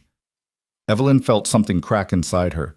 They were doing it again, deciding what was best for her without asking what she wanted, dismissing her agency in her own life. No, she said clearly. All 4 men turned to look at her. I beg your pardon? The Reverend sputtered. I said no. Evelyn stood, setting down her pen with deliberate precision. You don't get to decide what's best for me. You don't get to dictate my employment or my friendships or anything else about my life. Miss Moore, Mayor Blackwood started, but she cut him off. For 26 years, I've listened to this town tell me what I should be. More pleasant, less educated, quieter, smaller, more willing to diminish myself so that mediocre men could feel superior. Her voice was shaking now, but not with fear, with rage that had been building for years. I've watched you pity me for being unmarried while simultaneously ensuring no decent man would want a woman with opinions.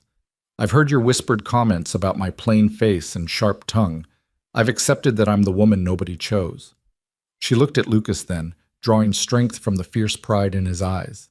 But I won't accept you telling me that when someone finally does choose me, when someone values my mind and my company and treats me as an equal, that it's inappropriate, that I should reject it for the sake of a reputation you've already shredded with your gossip. This is exactly the kind of unbecoming behavior we're concerned about, Reverend Thomas said, his face reddening. This defiance, this lack of proper humility. Then be concerned somewhere else, Lucas said flatly, because Miss Moore is absolutely right. Her employment here is honest work. Her conduct has been beyond reproach, and the only impropriety has been your presumption in demanding otherwise. Harold Chen cleared his throat uncomfortably. Lucas, be reasonable. We're not trying to cause trouble, but you must see that continuing this arrangement without proper supervision will only fuel more gossip. If you were to hire a second chaperone, perhaps an older woman of unquestionable reputation, so we're to be supervised like children? Evelyn demanded. With witnesses to confirm we're not holding hands between the bookshelves? It would protect you both, the mayor said. Surely that's worth a small inconvenience? Or, Lucas said, his voice carrying an edge that made them all pause. You could all leave my property and stop concerning yourselves with my private affairs. The 3 men exchanged glances. Some unspoken communication passed between them, and Reverend Thomas's expression hardened. Very well, he said stiffly. We've done what we could to guide you toward proper behavior. If you choose to ignore our counsel, the consequences are on your own heads. But know this, Mr. Harrington, the community will not stand by while one of its daughters is ruined by misplaced affection from a man who should know better. Miss Moore is not being ruined, Lucas said through gritted teeth. She's being employed. There's a difference. For now, the Reverend said ominously, "but we'll be watching. And at the first sign of true impropriety, not employment, Mr. Harrington, but actual misconduct, we will intervene more forcefully. The church has certain authorities in matters of moral behavior." It was a threat, thinly veiled. The church could bring social pressure that even Lucas's wealth couldn't entirely deflect. The three men left in a cloud of righteous indignation, and Lucas stood rigid in the doorway until he heard the front door close behind them. Then he turned to Evelyn, and she saw that his hands were shaking. "I'm sorry," he said roughly. "I'm so sorry you had to endure that." "You defended me," Evelyn said, still processing what had just happened. "In front of the mayor and the Reverend, you defended me." "Of course I did." "They had no right—" He broke off, running both hands through his hair. "This is my fault. I should have been more careful, should have anticipated that they'd—" "Stop," Evelyn interrupted. "Stop apologizing for other people's cruelty. You didn't make them come here. You didn't make them think they had the right to dictate my choices." "But they're not entirely wrong," Lucas said heavily. He moved to the window, staring out at the winter landscape. "Being seen with me has damaged your reputation. Whatever we tell ourselves about the innocence of our friendship, the town has already judged you. And it will only get worse if we continue." Evelyn felt cold fear settle in her stomach. "Are you saying you want to end my employment?" "No," he said immediately, turning back to face her. "No, that's not what I'm saying. I'm saying—" He struggled for words. "I'm saying that I care about you too much to let you be destroyed by association with me. If continuing means you'll be ostracized, that no decent family will receive you, that your chances at any kind of normal life are ruined." "What normal life?" Evelyn demanded. "The one where I marry some man who wants me to be less than I am? Where I spend my days pretending to be stupid so he can feel clever? That's not a life, Lucas. That's a prison sentence with a marriage certificate. But at least you'd be accepted, respected. You'd have security, a family of your own. I don't want those things if I have to become someone else to get them." Evelyn moved closer to him, desperate to make him understand. "These past weeks, working here with you, being able to use my mind without apology, this is the first time I've felt like myself. Like I matter. Do you really think I'd give that up to appease people who've never valued me anyway?" Lucas looked at her for a long moment, and she could see the war happening behind his eyes, between what he wanted and what he thought was right, between his own desires and his sense of responsibility. "What if I offered you something else?" he said quietly. Evelyn's heart stuttered. "What do you mean? What if—" He stopped, took a breath, started again. "The Reverend was right about one thing. The appearance matters, even when we know the reality is innocent. As long as you're my employee, there will always be whispers, always suspicion. But if you were something else—" "Lucas," Evelyn said carefully, hardly daring to hope she understood what he was suggesting. "What are you asking?" He crossed to her in 2 long strides, taking both her hands in his. "I'm asking if you would consider becoming my wife." The world seemed to tilt sideways. Evelyn stared at him, searching his face for any sign that this was pity or duty or desperation rather than genuine desire. "You're proposing," she said stupidly. "Yes. Or I'm trying to. I'm doing it badly." A ghost of a smile crossed his face. "I should probably be on my knee. My mother would be horrified by my lack of romance." "Lucas, stop." Evelyn pulled her hands free, needing space to think. "You can't propose to me just to solve a social problem. That's not a reason to marry someone." "It's not just that," he said urgently. "Evelyn, I've been alone for 5 years. I thought I wanted to stay that way. Thought I'd never feel anything for anyone again. But then you walked into my library and argued with me about proper alphabetization methods, and something shifted. You make me want to be present in my life again. You make me laugh. You challenge me intellectually in ways I didn't even realize I'd been craving. Is that enough? Is that love? I don't know. I'm not sure I know what love is anymore, but I know I want you in my life permanently, and I know that marriage would solve both the social problem and give me what I want. Is that so terrible?" It should have been romantic. It should have been everything she'd secretly dreamed of during those long, lonely weeks of falling for him. But something about it felt wrong. You don't love me, Evelyn said, and the words hurt to speak. You care about me, yes. You respect me. You enjoy my company, but you don't love me the way you loved Catherine. You're not ready to love anyone that way. Lucas flinched as if she'd struck him. Catherine has been gone for 5 years. And you still wear your wedding ring, Evelyn said gently, gesturing to the gold band on his left hand that she'd noticed but never mentioned. You still keep her portrait on your desk. You still can't say her name without that look of pain crossing your face. I'm not asking you to forget her, Lucas. I would never ask that, but I can't marry you knowing I'd be a convenient solution rather than a genuine choice. You're not convenient, he protested. You're magnificent. You're the strongest, most brilliant woman I've ever met. How is that convenient? Because you need someone to make the gossip stop. Someone to fill the empty spaces in your house. Someone to talk to about books and ideas so you don't have to be alone anymore.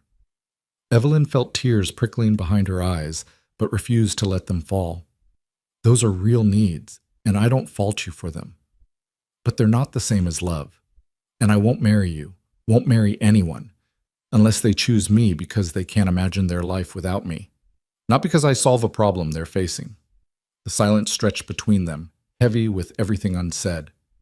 You're refusing me, Lucas said finally, his voice hollow. I'm asking you to wait, Evelyn corrected, to give us both time to figure out what this really is. If in 6 months or a year you still want to marry me, if you've had time to grieve properly and move forward and you still choose me, then ask me again. And I'll say yes so fast it'll make your head spin. But the gossip? Let them gossip, Evelyn said with more bravery than she felt. I've survived their judgment this long. I can survive a bit longer. Lucas looked at her with something that might have been admiration or might have been despair. You're asking me to let you be ruined on the possibility that I might eventually be ready to love you properly. That's not fair to you. Life hasn't been fair to me since I turned 16 and started having opinions, Evelyn said wryly. I'm used to it. Before Lucas could respond, Mrs. Rodriguez appeared in the doorway, looking grim. I'm sorry to interrupt, she said, but there's a situation you both need to know about. Mrs. Whitlock has returned to town. Evelyn felt ice slide down her spine. Marianne is back? Arrived this morning on the stage from Billings. She's taken a room at the hotel, and she's been holding court in the dining room all afternoon. Mrs. Rodriguez's expression was troubled. Pete heard from his cousin who works there. She's telling quite a story about what happened here, about why she really left. What kind of story? Lucas demanded. The kind that makes you look like a villain, and Miss Moore look like a scheming temptress who came between two people who were meant to be together. Mrs. Rodriguez crossed her arms. She's claiming you two have been carrying on an affair for months. That she caught you together and tried to save you both from scandal, but you threw her out to continue your indiscretion. That's absolutely false, Lucas said flatly. Truth doesn't matter when the lie is more interesting, Mrs. Rodriguez replied. And Mrs. Whitlock is very good at making her lies interesting. Evelyn sank into his chair, her earlier bravado crumbling. This was worse than simple gossip. This was a coordinated attack on her character, her morals, her very right to exist in polite society. Why is she doing this? She asked quietly. Because you took what she thought was hers, Mrs. Rodriguez said bluntly. She spent 5 years positioning herself as the future Mrs. Harrington, and you disrupted those plans. Now she's making sure you pay for it. I need to confront her, Lucas said, already moving toward the door. I need to make her retract these lies. That'll only make it worse, Evelyn said wearily. If you rush to defend me, it'll look like confirmation that there's something to defend. The town will say you're blinded by infatuation, that you can't see how I've manipulated you. Then what do we do? Lucas demanded, frustration evident in every line of his body. We continue as we have been, Evelyn said, even though the thought made her want to weep. I finish the catalog. I conduct myself with absolute propriety. I give them no ammunition to use against me. While Marianne shreds your reputation piece by piece, Lucas shook his head. No, I won't let that happen. You don't have a choice, Evelyn said softly. Neither of us do. The more you defend me, the guiltier we look. The only thing we can do is weather this storm and hope the truth eventually becomes clear. But even as she said it, Evelyn wasn't sure she believed it. Marianne Whitlock had money, social standing, and the sympathy of a town that had already decided Evelyn was an upstart who'd forgotten her place. How could truth compete with that? The next few days proved Evelyn's worst fears accurate. Marianne's version of events spread through Redwood Hollow like wildfire, each retelling adding new salacious details. By the time Evelyn heard the stories third hand, she barely recognized herself in them. In Marianne's telling, Evelyn had deliberately pursued Lucas, using her position at the general store to learn his habits and preferences. She'd maneuvered the library job through careful manipulation, then spent months slowly seducing him, taking advantage of his grief and loneliness. When Marianne had arrived and discovered the affair, she'd tried to reason with Lucas, to remind him of his true feelings for her, but Evelyn had poisoned him against his oldest friend. It was a masterful piece of fiction, explaining away every inconvenient fact while painting Evelyn as calculating and immoral. And the town, primed by weeks of existing gossip, accepted it eagerly. The backlash was immediate and brutal. Customers who'd patronized the general store for years found reasons to shop elsewhere. Women who'd always been coldly polite now crossed the street to avoid speaking to her. At church on Sunday, the family's usual pew remained conspicuously empty around them, as if scandal might be contagious. Evelyn's mother stopped leaving the house except when absolutely necessary, her face drawn with shame that Evelyn knew wasn't really about her daughter's behavior, but about the judgment being passed on the family. Her father grew grimmer and quieter, his earlier defiance worn down by the weight of community disapproval. Only Sarah remained steadfast, despite pressure from her own husband to distance herself. "Harold says I'm making things worse by continuing to associate with you," Sarah admitted one afternoon as they sat in Evelyn's small bedroom, the only place they could talk without being overheard. "He says the town council is considering asking your family to leave Redwood Hollow entirely." Evelyn's stomach dropped. "They can't do that, can they?" "They can make life unpleasant enough that you'll want to leave," Sarah said grimly. "That's how it works. They freeze you out, damage your father's business, make it clear you're not welcome until you have no choice but to go." "All because I organized some books," Evelyn said bitterly. "All because you dared to reach above your station," Sarah corrected. "Because you made them question the natural order they've built their world on. If a shopkeeper's daughter can capture the attention of the wealthiest man in the territory through her intelligence and character, what does that say about all the pretty pedigreed girls who've been taught that their only value is in their appearance and social connections?" It was uncomfortably perceptive. Evelyn had always known the town's cruelty came from somewhere deeper than simple gossip, but she'd never quite articulated it this clearly. "So what do I do?" she asked helplessly. "You have 3 choices," Sarah said, ticking them off on her fingers. 1, you can leave town and start over somewhere else. 2, you can publicly repent, admit you were wrong to pursue Lucas, and beg the town's forgiveness. Or 3, she paused, meeting Evelyn's eyes. "You can marry him." "He asked," Evelyn admitted quietly. "I said no." Sarah's eyes widened. "You said no? To Lucas Harrington? Evelyn, why?"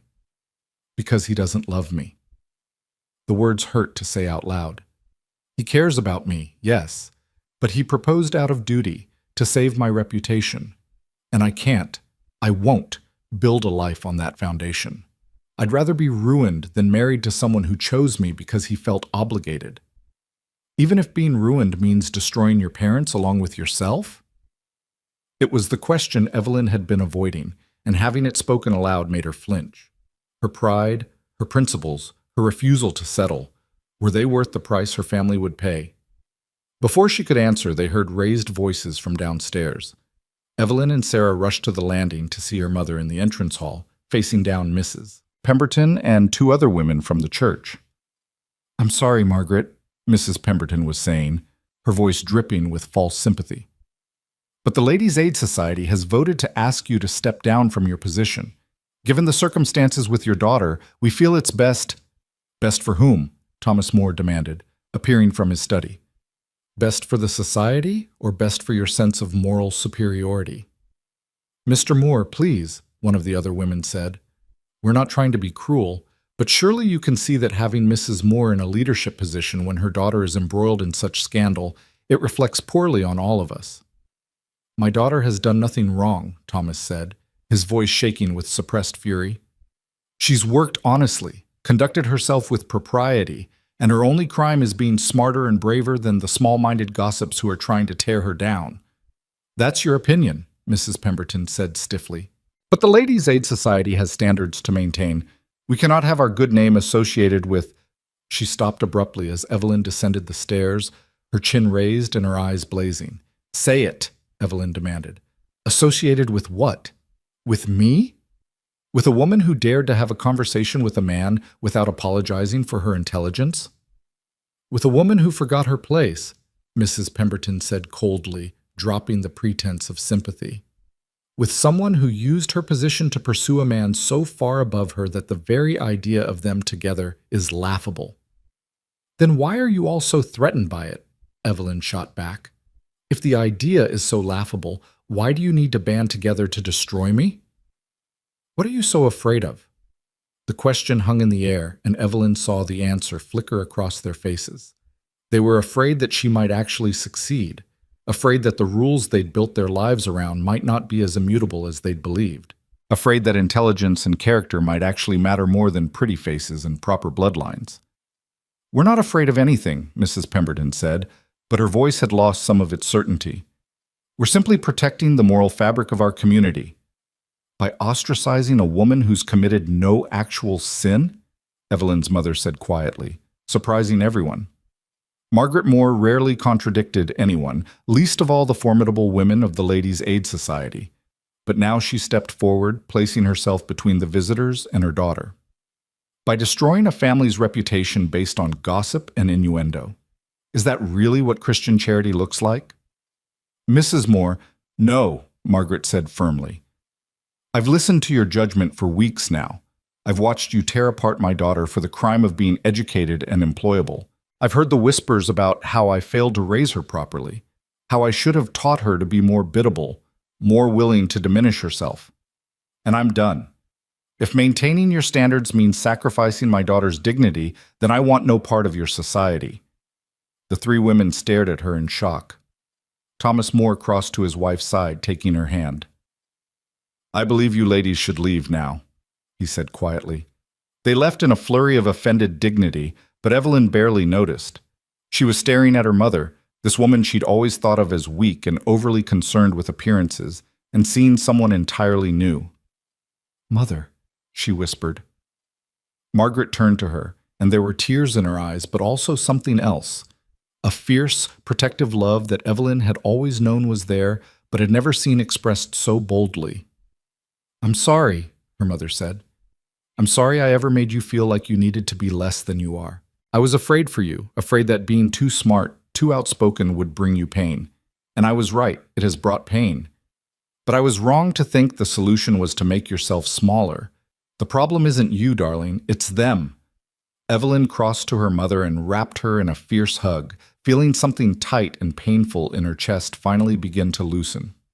When she returned to the ranch on Monday, Evelyn half expected to find the delegation had returned, or that Lucas would have changed his mind about continuing her employment. Instead, she found him waiting with a grim determination that matched her own. I've made a decision, he said without preamble. About Marianne and her lies. Lucas, I'm going to confront her publicly, tomorrow at the town meeting. I'm going to lay out exactly what happened, that she invited herself to the ranch, that she made assumptions about our relationship that had no basis in reality, that she's been spreading falsehoods because I refused to marry her. That will make things worse, Evelyn protested. It can't get much worse, Lucas said flatly. Your mother has been forced out of the Ladies' Aid Society. Your father's business is suffering. The church council is pressuring your family to leave town. Meanwhile, Marianne is being treated like a tragic heroine, and you're being painted as a scheming villain. Someone needs to tell the truth, and that someone is going to be me.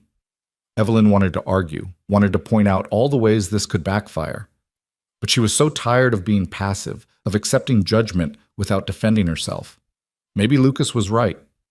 Maybe the only way forward was through confrontation. Then I'm coming with you, she said. If you're going to defend me publicly, I should be there.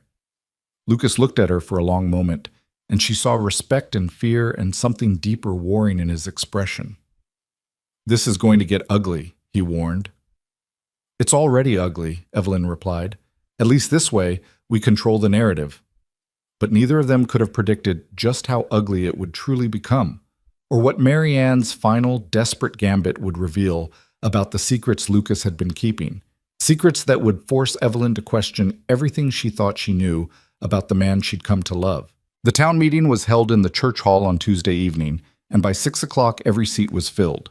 Word had spread that Lucas Harrington would be making a statement about recent events, and the entire population of Redwood Hollow had turned out to witness what promised to be the most dramatic confrontation the town had seen in years. Evelyn sat in the back row between her parents, her hands folded tightly in her lap to keep them from shaking. She dressed with deliberate care in her most modest dress, her hair pulled back severely, every inch of her appearance calculated to project respectability and dignity. Sarah sat directly behind her, a silent show of support that meant more than words could express. Marianne Whitlock occupied a place of honor in the third row, surrounded by sympathetic women who patted her hands and shot venomous looks toward Evelyn. She looked perfect, as always, her expression a masterful blend of wounded dignity and brave composure. When she caught Evelyn's eye, her smile was sharp and triumphant. Mayor Blackwood called the meeting to order with his usual pomposity, droning through mundane town business while the crowd shifted restlessly, waiting for the real show to begin. Finally, after what felt like hours but was probably only 20 minutes, he cleared his throat importantly. "We have one final item on tonight's agenda," he announced. "Mr. Lucas Harrington has requested the floor to address certain rumors that have been circulating regarding his household and his association with Miss Evelyn Moore. Mr. Harrington?"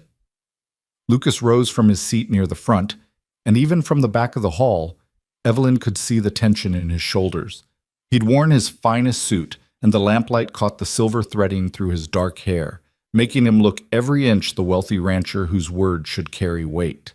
"Thank you, Mayor Blackwood," Lucas said, his voice carrying clearly through the suddenly silent hall. "I'll be brief. Over the past weeks, I've become aware that malicious falsehoods have been spread about Miss Evelyn Moore and the nature of her employment at my ranch. These lies have damaged her reputation, caused her family considerable distress, and created an atmosphere of suspicion where none is warranted." A murmur rippled through the crowd. Marianne's expression remained carefully neutral, but Evelyn saw her hands tighten on her handkerchief. "The facts are simple," Lucas continued. "In November, I hired Miss Moore to organize my personal library, a task for which she is exceptionally qualified.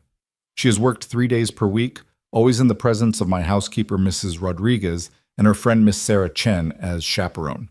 No impropriety has occurred. No scandal exists beyond what has been manufactured by gossip and deliberate misrepresentation." "Then why did Mrs. Whitlock leave your ranch so suddenly?" someone called from the crowd. "She was your guest, and then she was gone. What happened?" Lucas's jaw tightened. "Mrs. Whitlock arrived uninvited and made certain assumptions about our relationship that were unfounded. When I made it clear that those assumptions were incorrect, she became upset and chose to leave. That's all there is to it." "That's not how she tells it," Reverend Thomas said, standing. "Mrs. Whitlock has testified that she witnessed inappropriate behavior between you and Miss Moore, that she tried to counsel you as a friend but was rebuffed. Are you calling her a liar?" "I'm saying she's mistaken," Lucas said carefully. "Or perhaps she saw what she expected to see rather than what actually occurred." "How convenient," the Reverend replied coldly. "You claim propriety while dismissing the testimony of a woman who's known you since childhood, a woman whose character is beyond reproach." "Is it, though?" Lucas asked quietly, and the question landed like a stone in still water. "Is her character truly beyond reproach? Or have we all simply accepted her version of events because she's beautiful and well-connected and tells us what we want to hear?" Marianne stood abruptly, her face pale. "How dare you? After everything we've been through together, after I stood by you through Catherine's death." "You left," Lucas interrupted, his voice hard. 3 weeks after Catherine's funeral, you left for Europe. You weren't here during the worst of my grief, Marianne. You were touring the continent and sending me letters about how I needed to move forward as if grief operated on a schedule. I gave you space to heal, Marianne protested, her voice breaking convincingly. I hoped that when I returned, enough time would have passed that you could see what we could be to each other, what we were always meant to be. We were never meant to be anything, Lucas said flatly. You decided that yourself, based on some childhood fantasy. I never encouraged you. I never promised you anything. You didn't have to promise, Marianne said, tears now streaming down her face. Real tears, Evelyn noted with grudging admiration. The woman was an exceptional actress. Everyone knew. Our families understood. Even Catherine knew that if anything ever happened to her, you and I would— Don't, Lucas said sharply. Don't you dare speak for Catherine. She never said anything of the kind. Because she didn't want to upset you, Marianne insisted. But she told me. In those last weeks before she died, she made me promise to look after you, to help you find happiness again. She wanted us together, Lucas. She gave us her blessing. The hall erupted in whispers. If Catherine herself had approved of Lucas and Marianne's union, then surely his current attachment to Evelyn Moore was not only inappropriate, but a betrayal of his late wife's wishes. Evelyn felt something cold settle in her stomach. This was Marianne's masterstroke, invoking the dead wife's blessing, a claim that could never be verified or refuted. It was brilliant and ruthless and utterly devastating. Lucas stood frozen, his face drained of color. Whatever he'd expected from this confrontation, it clearly wasn't this. That's a lie, he finally managed, but his voice lacked conviction. Catherine she wouldn't have— Ask Mrs. Rodriguez if you don't believe me, Marianne said, turning to address the crowd rather than Lucas. She was there during those final days. She heard Catherine talking about the future, about who she wanted to care for Lucas when she was gone. She knows I'm telling the truth. All eyes turned to Mrs. Rodriguez, who stood near the side door looking like she'd rather be anywhere else. The housekeeper's face was troubled, conflicted, and Evelyn felt her heart sink. Mrs. Rodriguez, Mayor Blackwood prompted, can you confirm or deny Mrs. Whitlock's claim? The older woman looked at Lucas, then at Marianne, then finally at Evelyn. Something passed across her face, regret, maybe, or apology. Mrs. Catherine did speak of Mrs. Whitlock in those final days, she said carefully. She was worried about Mr. Lucas being alone. She mentioned that Mrs. Whitlock had always cared for him, that perhaps— She trailed off, clearly unwilling to finish the sentence. There, Marianne said triumphantly. You see? I'm not making this up. Catherine wanted us together, and instead of honoring her wishes, Lucas has become entangled with a woman who's completely unsuitable, who's used her position to seduce him away from what Catherine wanted for him. I didn't seduce anyone, Evelyn said, her voice ringing clear despite her terror. She stood, feeling every eye in the hall turned toward her. I organized books, that's all. Whatever Mr. Harrington feels or doesn't feel is his own business, not dictated by a deathbed conversation that may or may not have happened the way Mrs. Whitlock claims. And who are you to question it? Mrs. Pemberton demanded, standing as well. You, who's been alone with him for weeks despite knowing how it would look? You, who's caused nothing but scandal since you started working at that ranch? I've been properly chaperoned every single moment, Evelyn shot back. And the only scandal has been the one you've all created with your gossip and assumptions. The scandal is that you've forgotten your place, Reverend Thomas said, his voice booming with righteous authority. You're a shopkeeper's daughter, Miss Moore. You have no business associating with a man of Mr. Harrington's standing, no business entertaining notions above your station. Your pride and ambition have brought shame on your family and disruption to this community. My pride? Evelyn felt something snap inside her, all the years of swallowed anger and quiet acceptance burning away in a sudden white-hot fury. You want to talk about pride? What about your pride in keeping women ignorant so you can feel superior? What about the pride that says a person's worth is determined by their birth rather than their character? What about the pride that would rather destroy someone than admit your petty social hierarchies might be wrong? That's enough, the mayor said sharply. Miss Moore, you will sit down and show proper respect. Respect has to be earned, Evelyn interrupted. And you've earned nothing but my contempt. All of you who've spent weeks tearing me apart for daring to have a mind of my own, who've punished my family for my refusal to be diminished, who've accepted every lie Mrs. Whitlock has told because it confirms what you already wanted to believe. These are not lies, Marianne said, her voice shaking with what might have been genuine emotion. I loved Catherine like a sister. I love Lucas like... She stopped, pressing her handkerchief to her eyes. I'm trying to protect him from making a terrible mistake, from betraying Catherine's memory by marrying someone so beneath him that their union would be a mockery of everything their marriage represented. Catherine never cared about social standing, Lucas said suddenly, his voice cutting through the noise. She married me despite her family's objections, despite everyone saying a rancher's son wasn't good enough for a Boston debutante. She valued character over breeding, intelligence over pedigree. So if you're going to invoke her memory, Marianne, at least be honest about who she actually was rather than reshaping her into someone who would support your own prejudices. I knew her better than you think, Marianne said coldly, dropping some of her wounded act. I knew she regretted marrying you, that she found life on a Montana ranch stifling and provincial, that she died still dreaming of the sophisticated life she'd left behind. Now that is a lie, Mrs. Rodriguez said sharply, stepping forward. Mrs. Catherine loved this land, loved her life here. She told me 100 times that marrying Mr. Lucas was the best decision she ever made. Then why did she tell me something different? Marianne demanded. Why did she spend her last months writing to me about how lonely she was, how isolated, how much she missed civilization? Because she was dying, Lucas said, his voice breaking. Because she was terrified and in pain and looking for comfort wherever she could find it. Yes, she missed Boston sometimes. Yes, she found the winters hard and the isolation difficult. But she never regretted our marriage, never wished she'd chosen differently. He turned to face the crowd fully, and Evelyn could see tears on his face now, 5 years of grief finally spilling over. You want to know the truth? He said. The truth is that Catherine was complicated. She was brilliant and difficult, and sometimes unhappy, and always worth loving. She wasn't a saint to be venerated or a symbol to be used in other people's arguments. She was a woman, flawed and real and mine. And the idea that I would dishonor her memory by choosing someone like Evelyn Moore is absurd because Evelyn is exactly the kind of woman Catherine would have admired.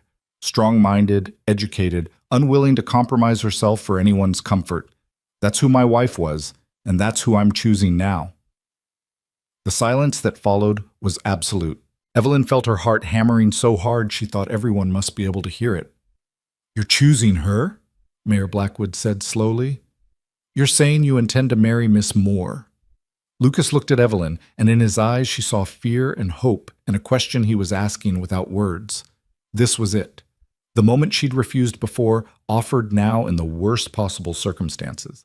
Not in the privacy of his library, but in front of the entire town, with her reputation in tatters, and his judgment being questioned by everyone he'd known his whole life. If she said yes now, it would look like validation of every accusation Marianne had made. It would confirm that she'd been scheming to trap him all along. Her father's business would be destroyed. Her family would be driven from town. She would be forever known as the woman who used seduction and manipulation to rise above her station. But if she said no, if she rejected him publicly after he just defended her so completely, she would humiliate him, confirm the town's belief that she was exactly as unworthy as they'd always said, and lose forever the chance at the life she'd only just begun to imagine. Lucas, she said quietly, her voice somehow carrying through the silent hall. Are you sure? I've never been more sure of anything, he replied. I know the timing is terrible. I know this isn't the romantic proposal you deserve, but I meant what I said. You're exactly who I choose, if you'll have me. Evelyn looked at her parents. Her mother was crying, but she nodded. Her father's face was grim but resigned, and in his eyes she saw a pride that had nothing to do with social standing. She looked at Sarah, who mouthed, "Do it," with such fierce certainty that Evelyn almost laughed. She looked at Marianne, whose perfect face had crumbled into an expression of disbelieving fury.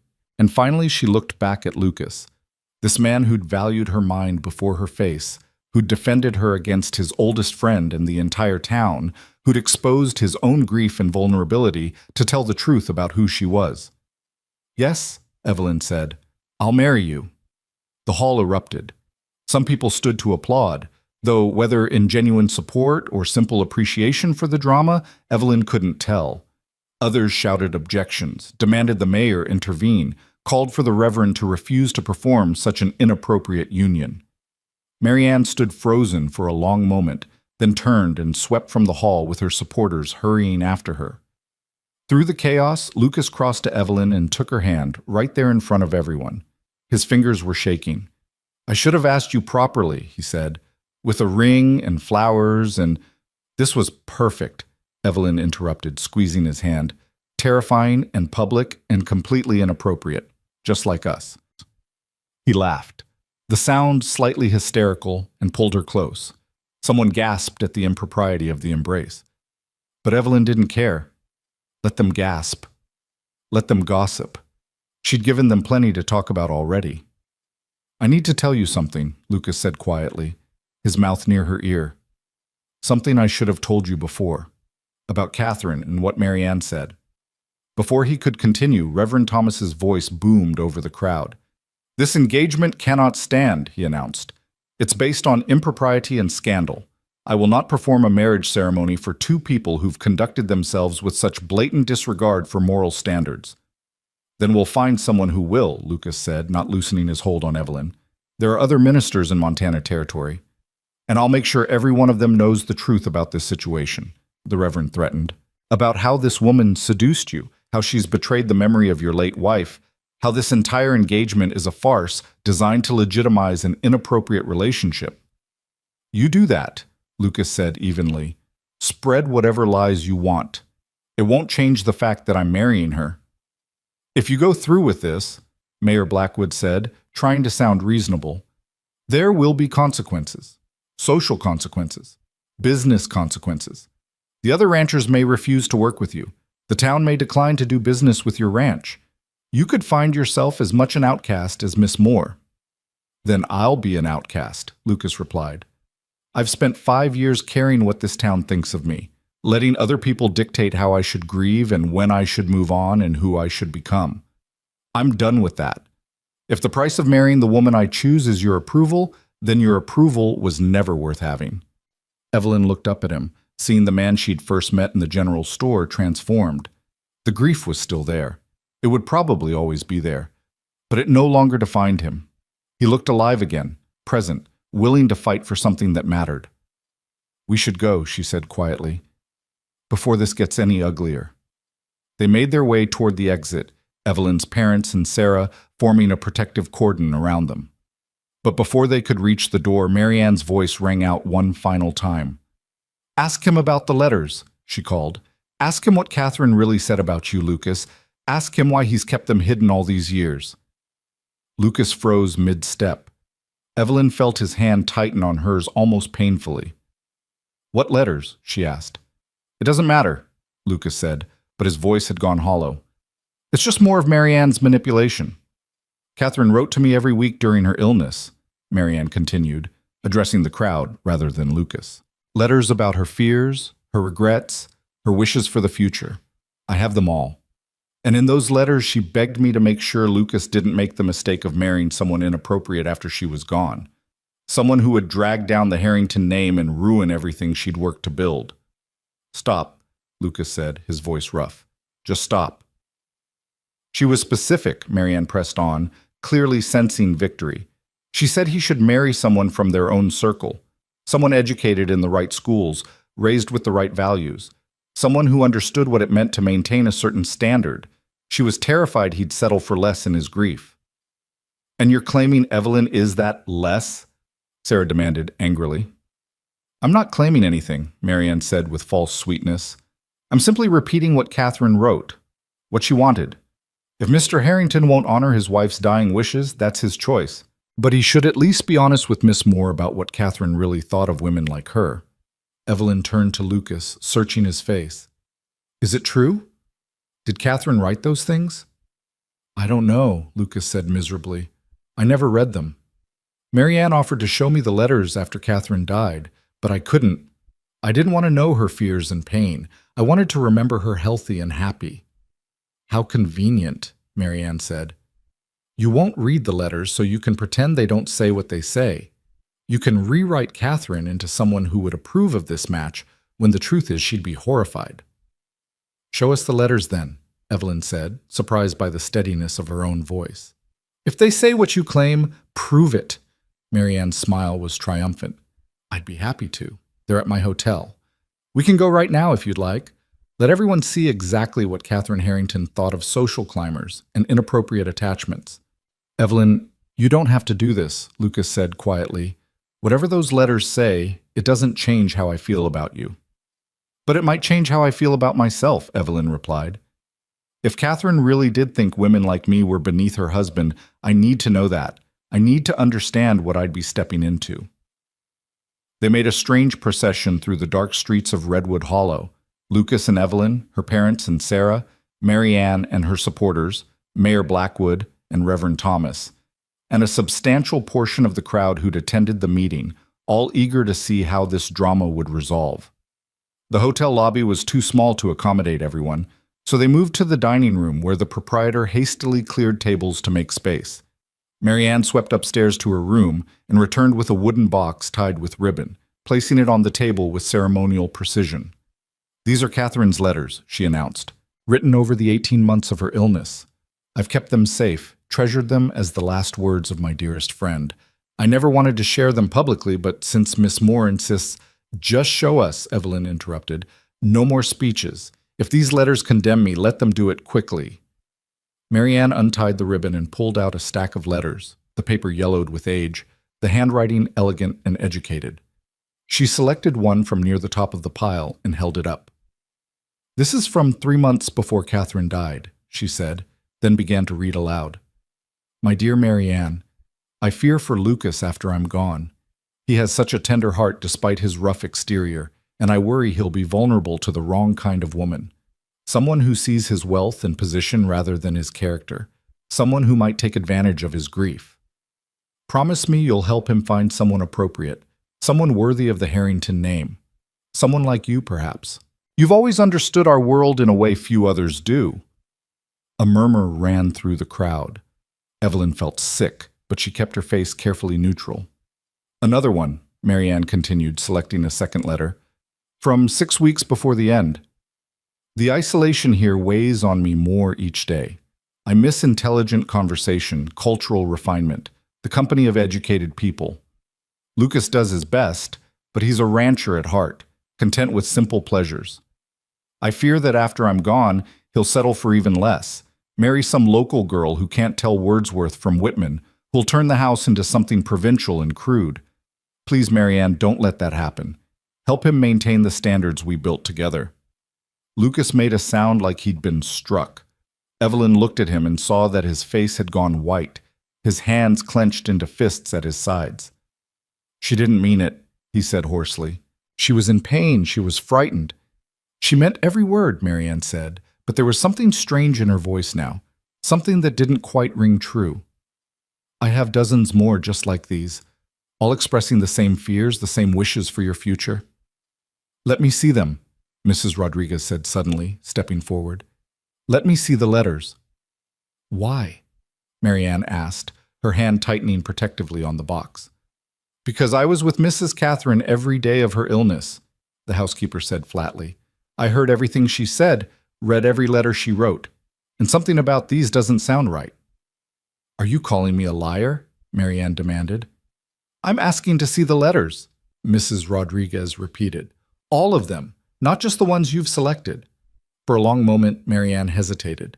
Then, with a show of injured dignity, she handed over the box. Mrs. Rodriguez took it to a nearby table and began carefully examining each letter, reading quickly, her expression growing darker with each page.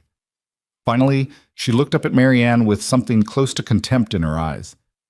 These are real, she said. The handwriting is Mrs. Catherine's, the paper is hers, even some of the sentiments are genuine, but they've been altered. That's absurd, Marianne protested.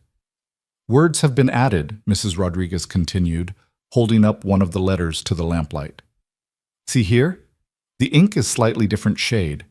And here, where the paper has been scraped thin, someone erased the original words and wrote new ones. Mrs. Catherine did write about worrying for Mr. Lucas's future. She did express fears about him being lonely, but she never said these specific things about avoiding local girls or maintaining social standards. Those words aren't hers. The room erupted in shocked voices. Marianne's face had gone from pale to bright red. "You're lying," she said desperately. "You're making this up to protect them." "I don't need to lie," Mrs. Rodriguez said coldly. "The truth is written right here in the different ink colors and the scraped paper. You took real letters and changed them to say what you wanted them to say. You've been using a dead woman's words to manipulate the living." "That's a serious accusation," Mayor Blackwood said heavily. "Mrs. Whitlock, if these letters have been tampered with—" "I changed nothing," Marianne insisted, but her voice had lost its conviction. "Catherine wrote those words. I merely clarified certain passages that were unclear, made explicit what she implied. She would have wanted Lucas to understand her true feelings." "So you admit you altered them," Evelyn said quietly. Marianne whirled on her, all pretense of wounded dignity gone. "You don't understand. You couldn't possibly understand. Catherine and I grew up together. We were like sisters. When Lucas married her, I lost my best friend to this godforsaken wilderness. I spent years watching her waste away in letters, growing more isolated, more unhappy. And when she finally died, I honestly thought, that Lucas would see sense, that he'd come back to civilization, to our world, to me. But I didn't want that," Lucas said, his voice heavy with dawning understanding. "You've spent 5 years waiting for me to become someone I never was, someone Catherine never wanted me to be." "She did want it," Marianne insisted, tears streaming down her face now. Real tears, Evelyn thought, but not of grief, of fury and thwarted ambition. "She told me so herself. Maybe not in those exact words, maybe not written down, but I knew. I knew she regretted leaving Boston, regretted choosing a ranch over a real life. She chose me," Lucas interrupted. "She chose this life. And yes, it was hard sometimes. Yes, she missed her old world, but she never regretted the choice, never wished she'd married someone else. Someone like you." The words hung in the air, brutal in their honesty. Marianne stood frozen, her perfect composure shattered, and for the first time Evelyn almost felt sorry for her. This was a woman who'd built her entire life around a fantasy, who'd waited 5 years for a man who'd never wanted her, who twisted a dead friend's words to justify her own obsession. "I think," Mayor Blackwood said carefully, "that Mrs. Whitlock should probably leave Redwood Hollow. Tonight, if possible." "I've done nothing wrong," Marianne protested weakly. "You've forged documents and used them to slander an innocent woman," the mayor replied. "You've manipulated a grieving widower and dishonored the memory of the dead. Those aren't criminal offenses, perhaps, but they're certainly enough to make you unwelcome here." Marianne looked around the room, searching for allies, but found only cold stares and turned backs. Even her supporters had abandoned her in the face of this revealed duplicity. "Fine," she said, gathering the remnants of her dignity. "I'll leave your pathetic little town, but mark my words, this won't last. Lucas, when you wake up one morning next to that shopkeeper's daughter and realize what you've given up, what you've settled for, don't come crying to me. I won't be waiting anymore."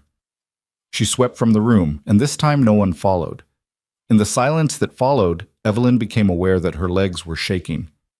The entire evening had been a nightmare of public exposure and private pain, and she desperately needed to sit down before she fell down.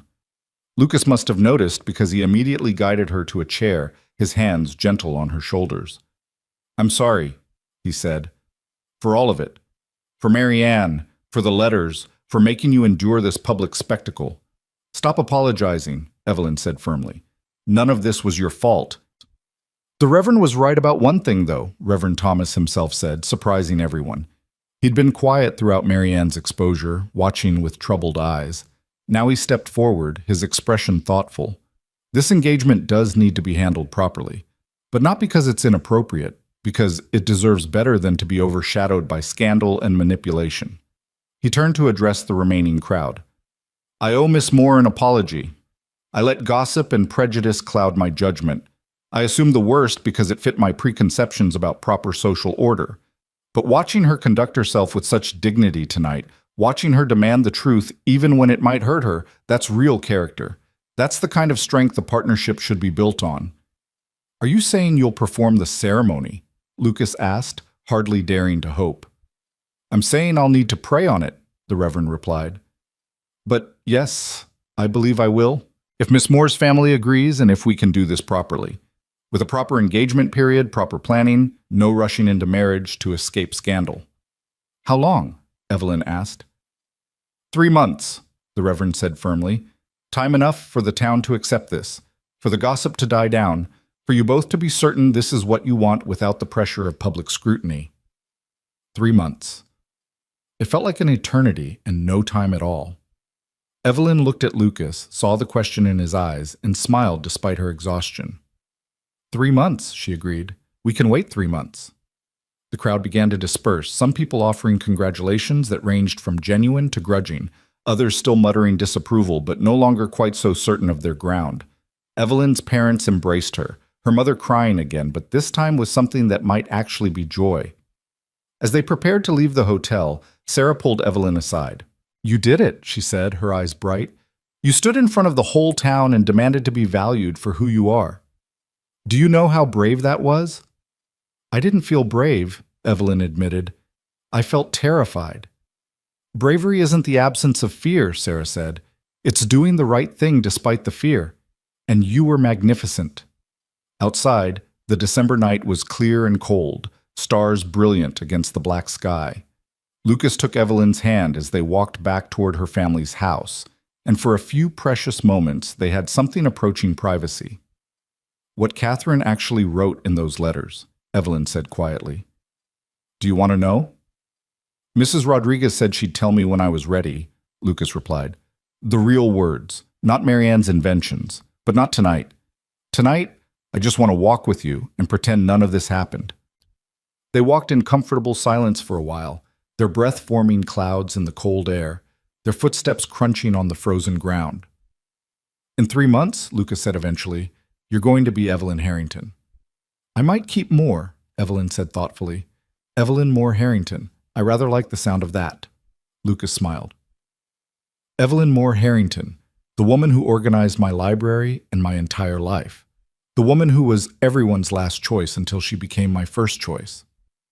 I was never the last choice, Evelyn corrected gently. I was just waiting for someone who could see what I was worth. Turns out, I was worth waiting for. Yes, Lucas agreed, stopping to face her fully, his hands framing her face with infinite tenderness. You were definitely worth waiting for. When he kissed her, right there on the public street where anyone could see, Evelyn didn't care about propriety or appearance or what the Reverend might think. She kissed him back with all the passion and promise of their impossible, improbable future, and felt something that had been locked tight inside her for her entire life finally break free. She'd been the woman no one chose. But now she was choosing herself. And Lucas was choosing her, and together they were choosing a life built on respect and partnership and the revolutionary idea that love might matter more than social standing. 3 months from now, she'd walk down an aisle and marry the wealthiest man in Montana Territory. But tonight, she was already wealthy beyond measure in the ways that actually mattered. The morning after the town meeting, Evelyn woke to find Redwood Hollow transformed. Not physically. The same wooden buildings still lined the muddy streets. The same mountains rose in the distance. The same winter sky pressed down gray and heavy. But something fundamental had shifted in the town's collective consciousness, like a fever finally breaking after days of delirium.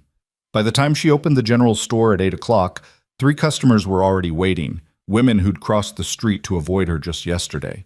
They came in sheepishly, buying small items they clearly didn't need, offering awkward congratulations on her engagement while carefully not mentioning the spectacle that had preceded it. Evelyn accepted their olive branches with grace, even as she noted which women still stayed away, which families had decided their dignity required maintaining the grudge. Sarah arrived mid-morning with fresh bread from her kitchen and news from around town. Marianne left on this first stage out this morning, she reported, settling onto the stool behind the counter. Didn't even wait for breakfast. The hotel clerk said she looked like she hadn't slept at all. I almost feel sorry for her, Evelyn said, and was surprised to find she meant it. 5 years of waiting for something that was never going to happen. That's a special kind of heartbreak. She brought it on herself, Sarah replied without sympathy.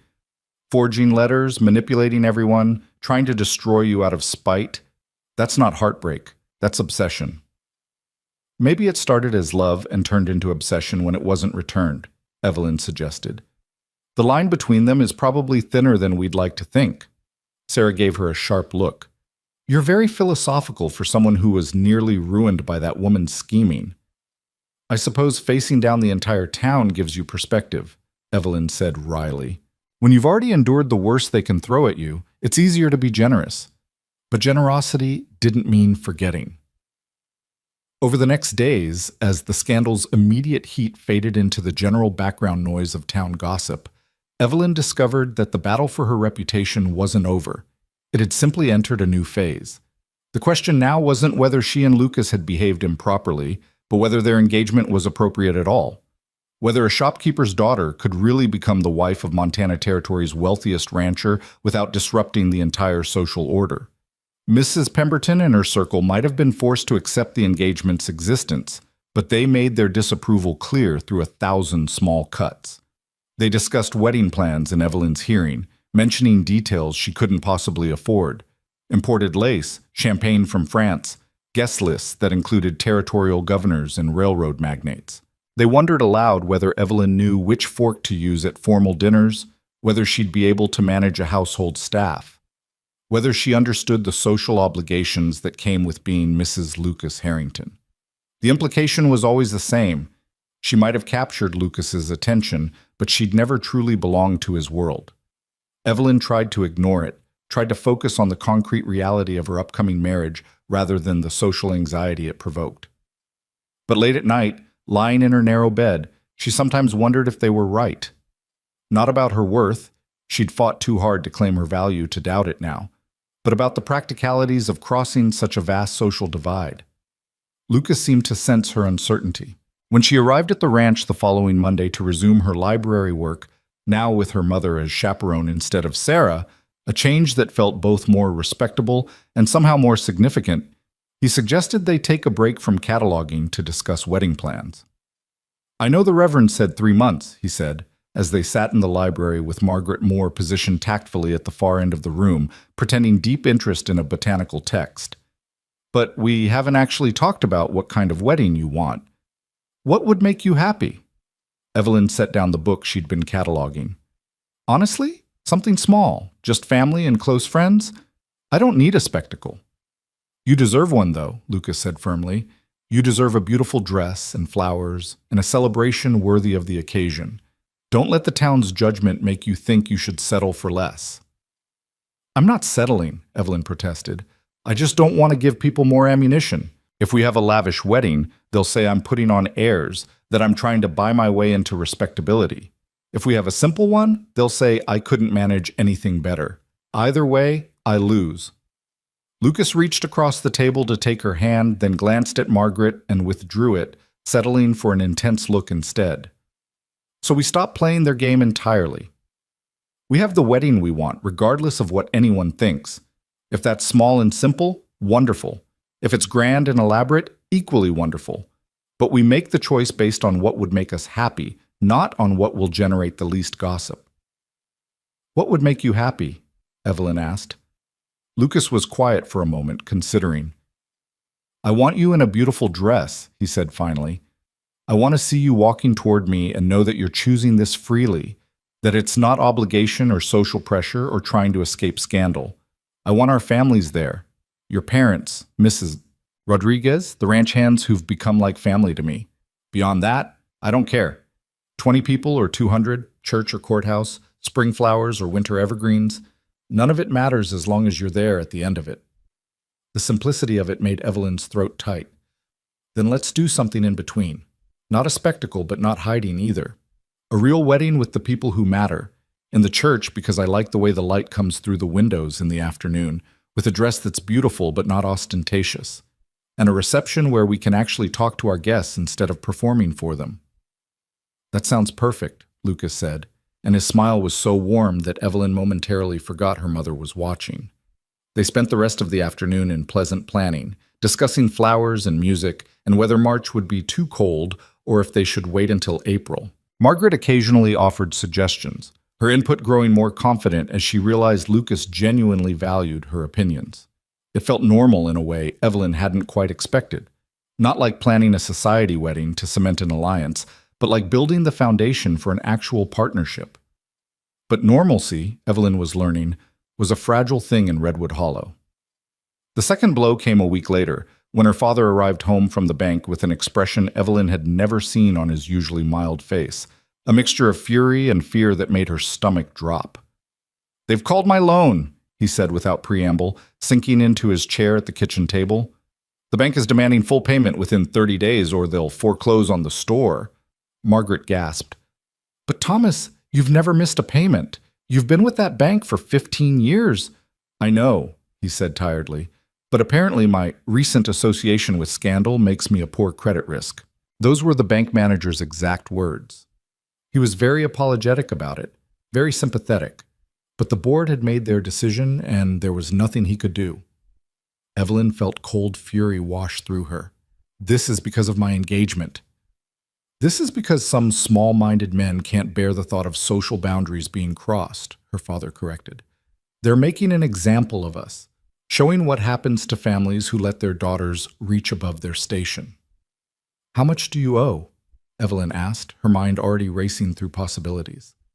"More than we have," Thomas admitted.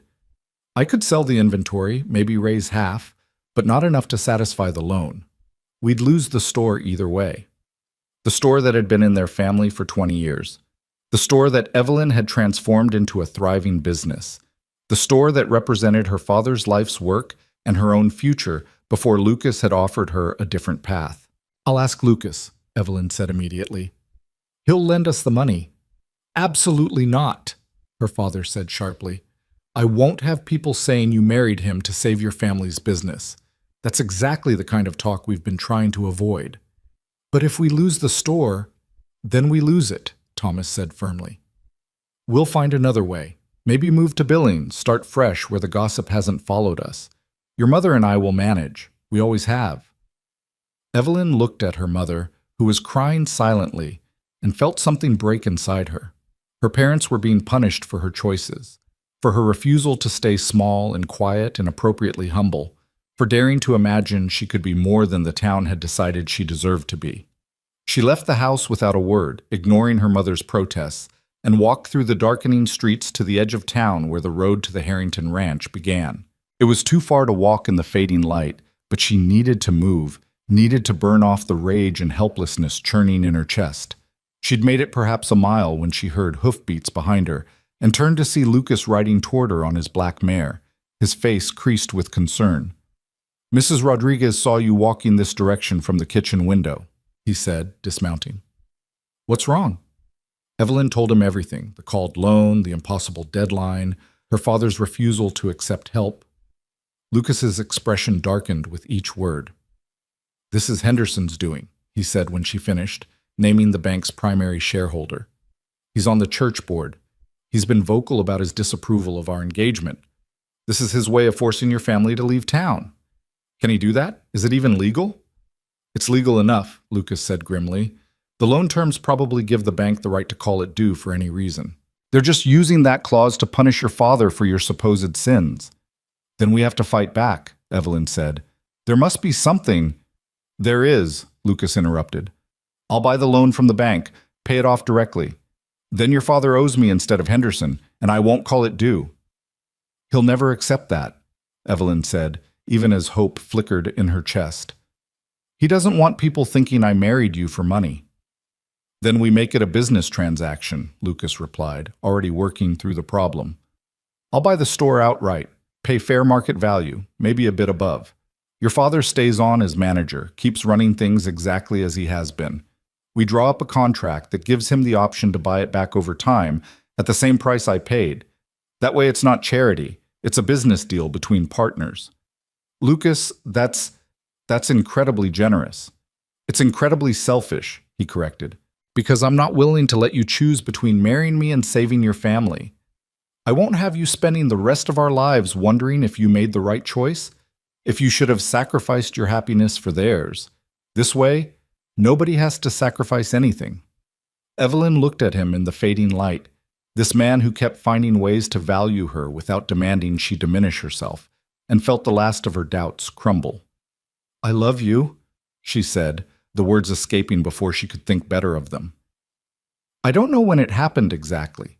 Maybe when you first asked me about the lending library. Maybe when you defended me against Marianne. Maybe just now when you offered to solve a problem you didn't create. But I love you." Lucas went very still. "You told me no when I proposed because you didn't think I loved you yet," he said carefully. "You said to ask again when I was ready. But Evelyn, I think I've been ready for weeks now. I just didn't realize it because it felt so different from what I had with Catherine." "Different how?" "Catherine and I fell in love young," he said slowly, working through the thoughts as he spoke them. "It was passionate and romantic and built on the kind of certainty you only have when you're 22 and think you know everything. What I feel for you is quieter, but somehow deeper. It's built on actually knowing you, your mind, your strength, your refusal to be anything less than yourself. It's choosing you every day, consciously, because spending time with you makes me want to be better than I am." He took both her hands in his, there on the darkening road with no witnesses but the mountains and the emerging stars. "I love you, Evelyn Moore, not because you saved me from loneliness or organized my library or stood up to the whole town. I love you because you're brilliant and brave, and you make me laugh, and you challenge every lazy assumption I've ever had about what matters in life. And I want to spend the rest of my life choosing you, if you'll let me." Evelyn kissed him, right there in the open, where anyone passing by could see. And this time when she said yes, it wasn't to a proposal made in desperation or public pressure. It was a promise freely given to a man who'd proven he would value her always, in all the ways that mattered. When they finally pulled apart, Lucas was smiling in a way she'd never seen before. Unguarded and almost boyish, the last shadows of grief finally lifting. "I should probably talk to your father," he said, "about the store and about marrying his daughter, properly this time." "He'll say yes to both," Evelyn predicted. "He's stubborn about charity, but he's also practical. And he already likes you." They rode back to town together, Evelyn seated behind Lucas on the mare, her arms wrapped around his waist and her cheek pressed against his back. She felt the solid reality of him, the steady rhythm of his breathing, and allowed herself to believe that this was real. That happiness was something she was actually allowed to have. Thomas More proved easier to convince than Evelyn had feared. He bristled initially at the idea of Lucas buying the store, but when Lucas presented it as a genuine business opportunity, expanding his ranch's supply chain, establishing a presence in town, diversifying his investments, her father's resistance crumbled. They spent an hour hammering out details while Evelyn and her mother waited in the kitchen, listening to the low rumble of male voices discussing terms and timelines and contractual obligations. When they finally emerged, both men looked satisfied, if slightly exhausted. "It's settled," Thomas announced. "Lucas will purchase the store and the inventory at a fair price. I'll continue as manager at a salary we've agreed on, with the option to buy it back over 10 years if we choose. The transition will happen immediately, so the bank loan can be paid off before the deadline. And," Lucas added, "I've asked your father's permission to marry you. He's given his blessing, conditional on you actually wanting to go through with it." "I believe I've made my feelings clear on that subject," Evelyn said, unable to suppress her smile. Margaret burst into tears, happy ones this time, and pulled Evelyn into a fierce embrace. "I'm sorry," she whispered. "I'm sorry I ever made you think you should be smaller, quieter, less than you are. I was so afraid the world would hurt you for being yourself, and instead it was my fear that nearly broke you." "You were trying to protect me," Evelyn said, her own eyes stinging. "I understand that now. But, Mother, I need you to understand that I'd rather be hurt for being myself than safely miserable pretending to be someone else." "I do understand," Margaret said, pulling back to look at her daughter properly. "And I'm so proud of you. So proud of the woman you've become, despite everyone telling you to be less."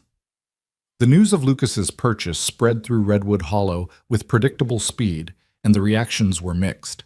Some saw it as proof that Evelyn had indeed been scheming all along, that she'd seduced Lucas specifically to access his wealth and save her family's failing business.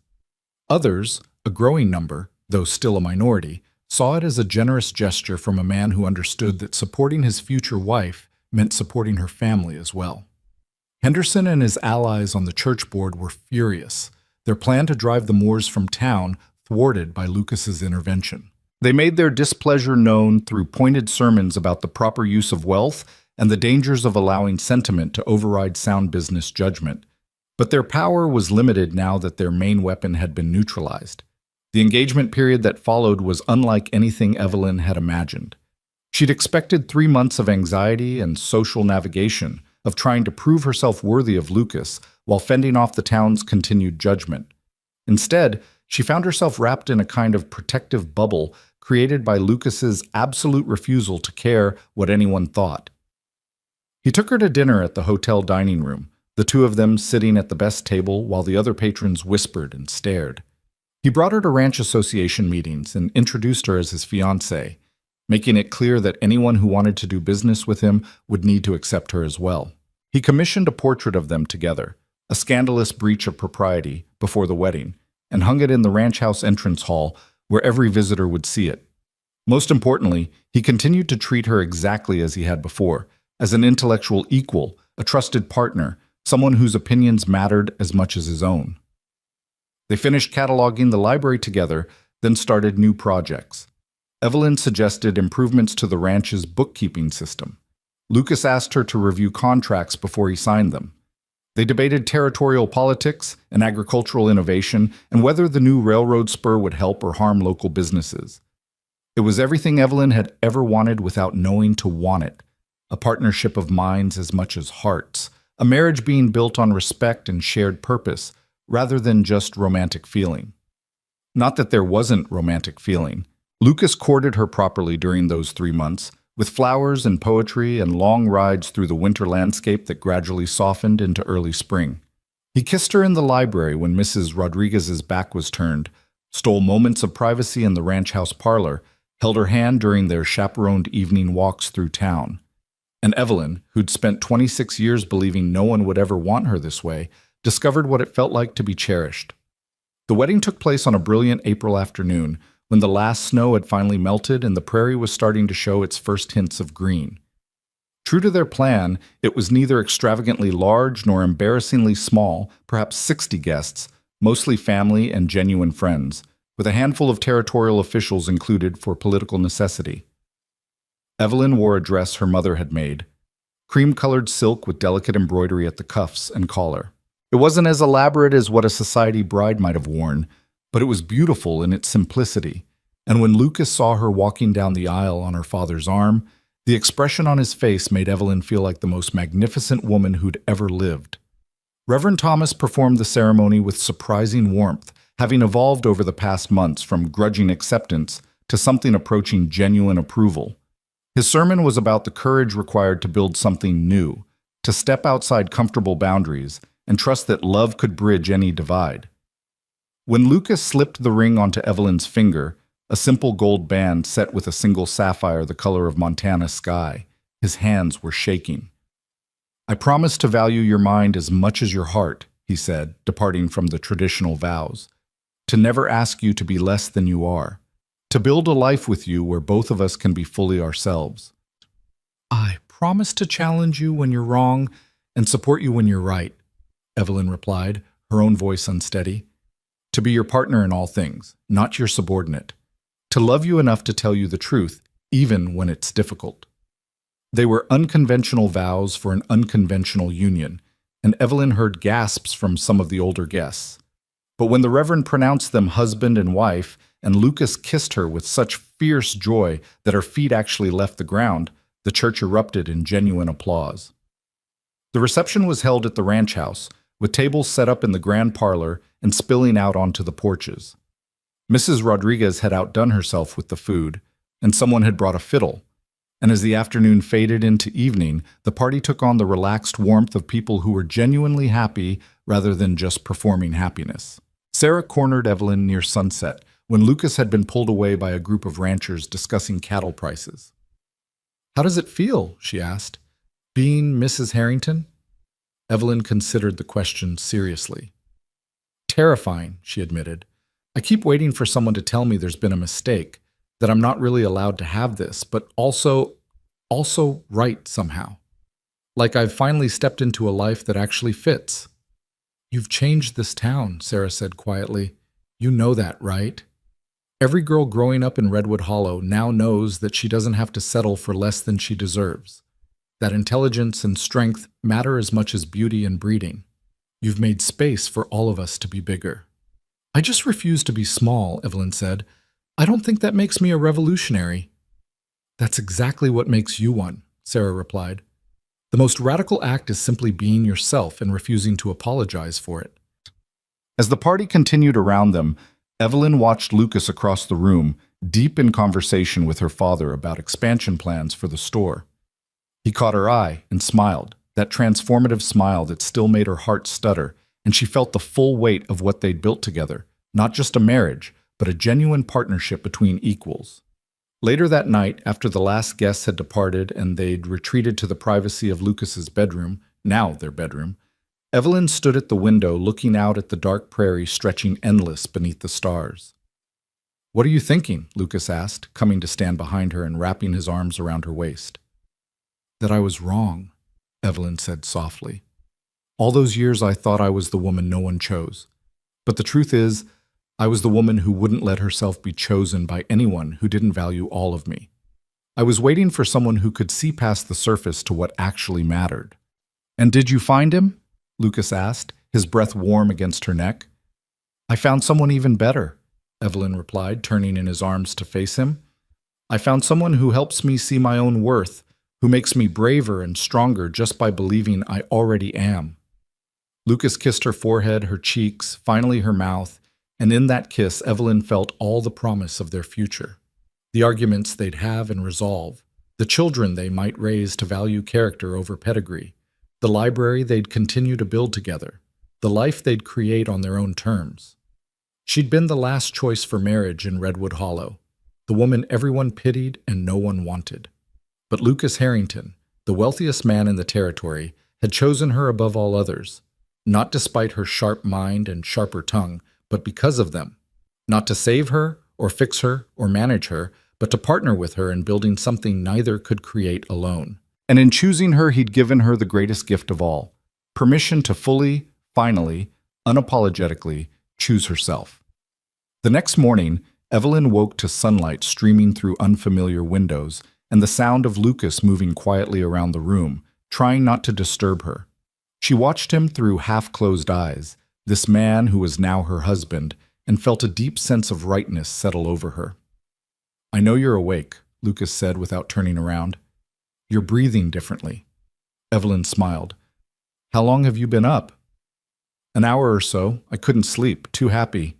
He turned to face her, fully dressed for the day. "Mrs. Rodriguez is making breakfast. Your parents are coming over later to discuss the store's quarterly inventory, and I thought maybe this afternoon we could start planning that addition to the library you mentioned, the reading room with the big windows." "That sounds perfect," Evelyn said, sitting up. "But Lucas, don't you have ranch work, actual business to attend to?" "I have a foreman who handles the daily operations," Lucas replied, "and a wife who's shown me that there are more important things than cattle prices and fence repairs. I'm learning to delegate." "You're learning to be happy," Evelyn corrected gently. "Same thing," Lucas said, coming to sit on the edge of the bed. "Turns out happiness requires actually being present in your life instead of hiding from it." They went downstairs to find Mrs. Rodriguez had prepared a feast: eggs and bacon, fresh bread, jam made from last summer's berries. The housekeeper beamed at them both, clearly delighted to have life and love back in the house she'd maintained through 5 years of grief. Over breakfast, they made plans: the store expansion, the library addition, a trip to Billings to meet with suppliers, possibilities for starting a real lending library in town, open to everyone, not just those who could afford to buy books. "That will ruffle some feathers," Lucas warned. "Free access to books for everyone? The church board will say you're promoting dangerous ideas." "Good," Evelyn said firmly. "Dangerous ideas are exactly what this town needs, starting with the revolutionary notion that knowledge shouldn't be restricted to those born into the right families." Lucas laughed, the sound rich and genuine. "There's my firebrand wife. I was worried marriage might make you cautious."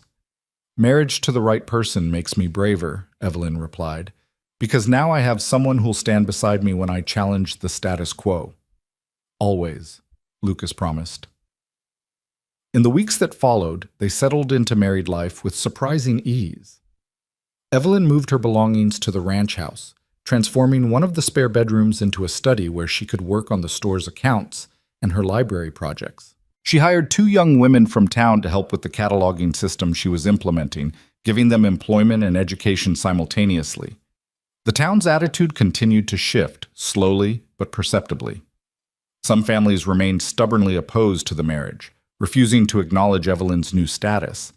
But others, particularly the younger generation, began to see her as proof that the old social boundaries were more permeable than they'd been taught. Girls who'd been told to hide their intelligence started speaking up in school. Women who'd accepted their limited roles started questioning whether those limits were truly necessary. It wasn't a revolution, not yet, but it was the beginning of one. The slow awakening of a community to the possibility that worth might be measured by something other than birth and breeding. Evelyn's parents thrived under the new arrangement. Her father managed the store with renewed energy, implementing improvements Evelyn suggested and seeing the business grow steadily.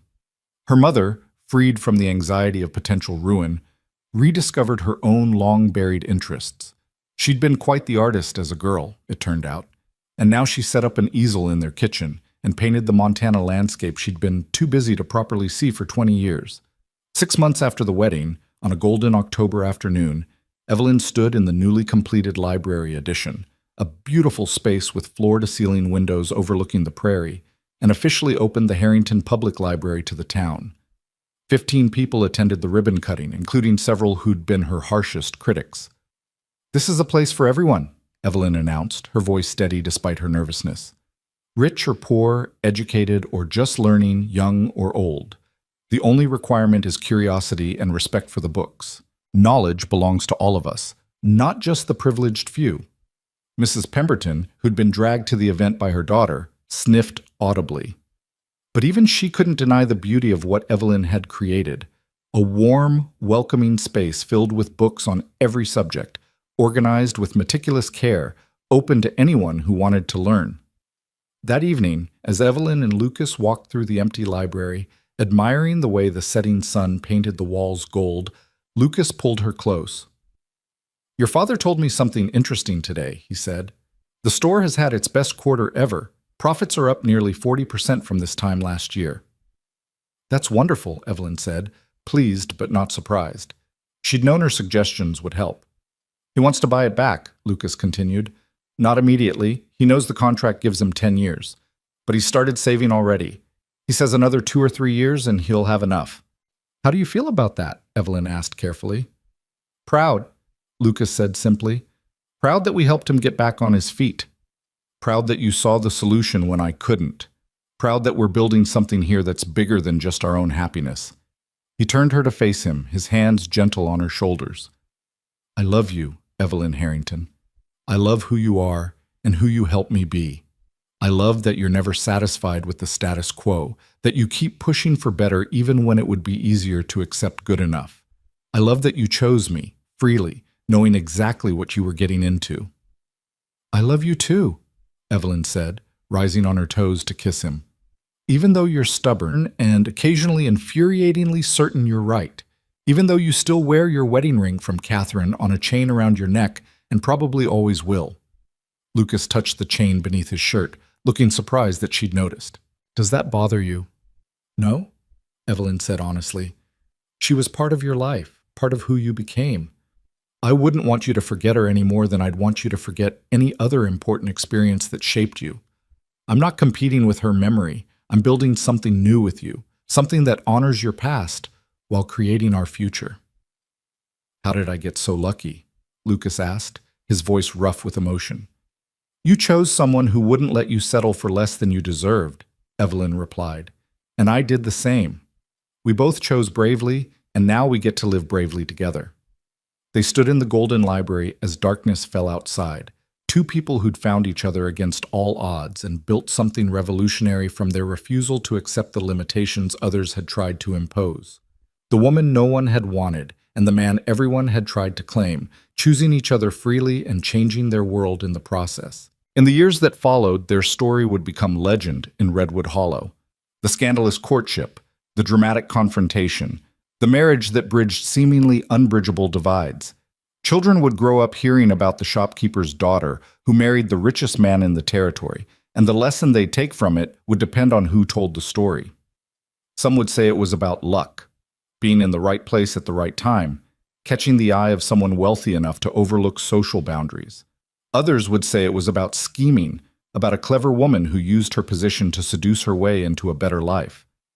But those who knew Evelyn and Lucas, who saw them working side by side in the library or the store, who watched them challenge each other and support each other and build a partnership based on mutual respect rather than social convention, they would know the real truth.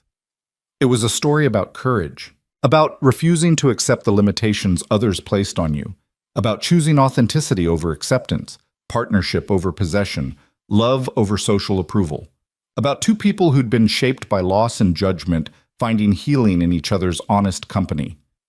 Evelyn Moore had been the last choice for marriage in Redwood Hollow. But when Lucas Harrington chose her above all others, he wasn't choosing the woman no one else wanted. He was choosing the woman who'd had the strength to wait for someone who would value all of her, mind, heart, and stubborn, uncompromising soul. And in that choice, they'd both found freedom. As winter closed in again and the first snow began to fall on the Montana prairie, Evelyn stood at the ranch house window watching the white world transform outside. Behind her, she heard Lucas moving through the rooms of their home, heard Mrs. Rodriguez singing in the kitchen, heard the crackle of fire in the hearth and the whisper of wind against the windows. She thought of the girl she'd been a year ago, bitter and resigned, certain she'd spend her life alone, accepting that no one would ever value her sharp mind and sharper tongue. She thought of all the years spent making herself smaller, quieter, more palatable to people who would never truly see her anyway. And then she thought of who she'd become, a woman who'd stood before her entire community and demanded to be valued for exactly who she was. A wife and partner to a man who cherished her intelligence as much as her heart. A pioneer of sorts, showing other women that there were paths beyond the ones society had laid out for them. The journey hadn't been easy. There were still people in Redwood Hollow who looked at her with disapproval, still whispers about inappropriate ambition and disrupted social order. But increasingly, there were also young women who looked at her with hope, who saw in her story proof that they didn't have to choose between being themselves and being loved. That was worth all the judgment, all the scandal, all the difficult days when she'd wondered if fighting for herself was worth the cost. Because she hadn't just saved herself, she'd opened a door for others to follow. Lucas came to stand beside her at the window, slipping his arm around her waist in the easy intimacy of people who knew they belonged together. "What are you thinking about?" he asked. "About how far we've come," Evelyn said softly. "About how I used to think I was the woman no one chose, when really I was just waiting for the one person who would choose me for the right reasons." "Best decision I ever made," Lucas said, pressing a kiss to her temple. "Choosing you." "Best decision we both made," Evelyn corrected. "I chose you right back, remember? That's what makes this work. It's not about one person selecting the other like livestock at market. It's about two people choosing each other freely and continuously, every single day."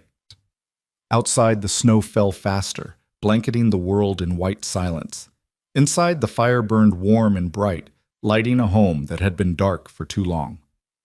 And in that moment, wrapped in Lucas's arms while the Montana winter raged beyond their windows, Evelyn Moore Harrington was exactly where she belonged. She'd been the last choice for marriage in town, but she'd become the first choice for herself, and in doing so, she'd found everything she'd never known she was allowed to want: love, respect, partnership, and the revolutionary freedom to be exactly who she was without apology. The woman no one chose had chosen herself, and in that choice, she'd found her happily ever after.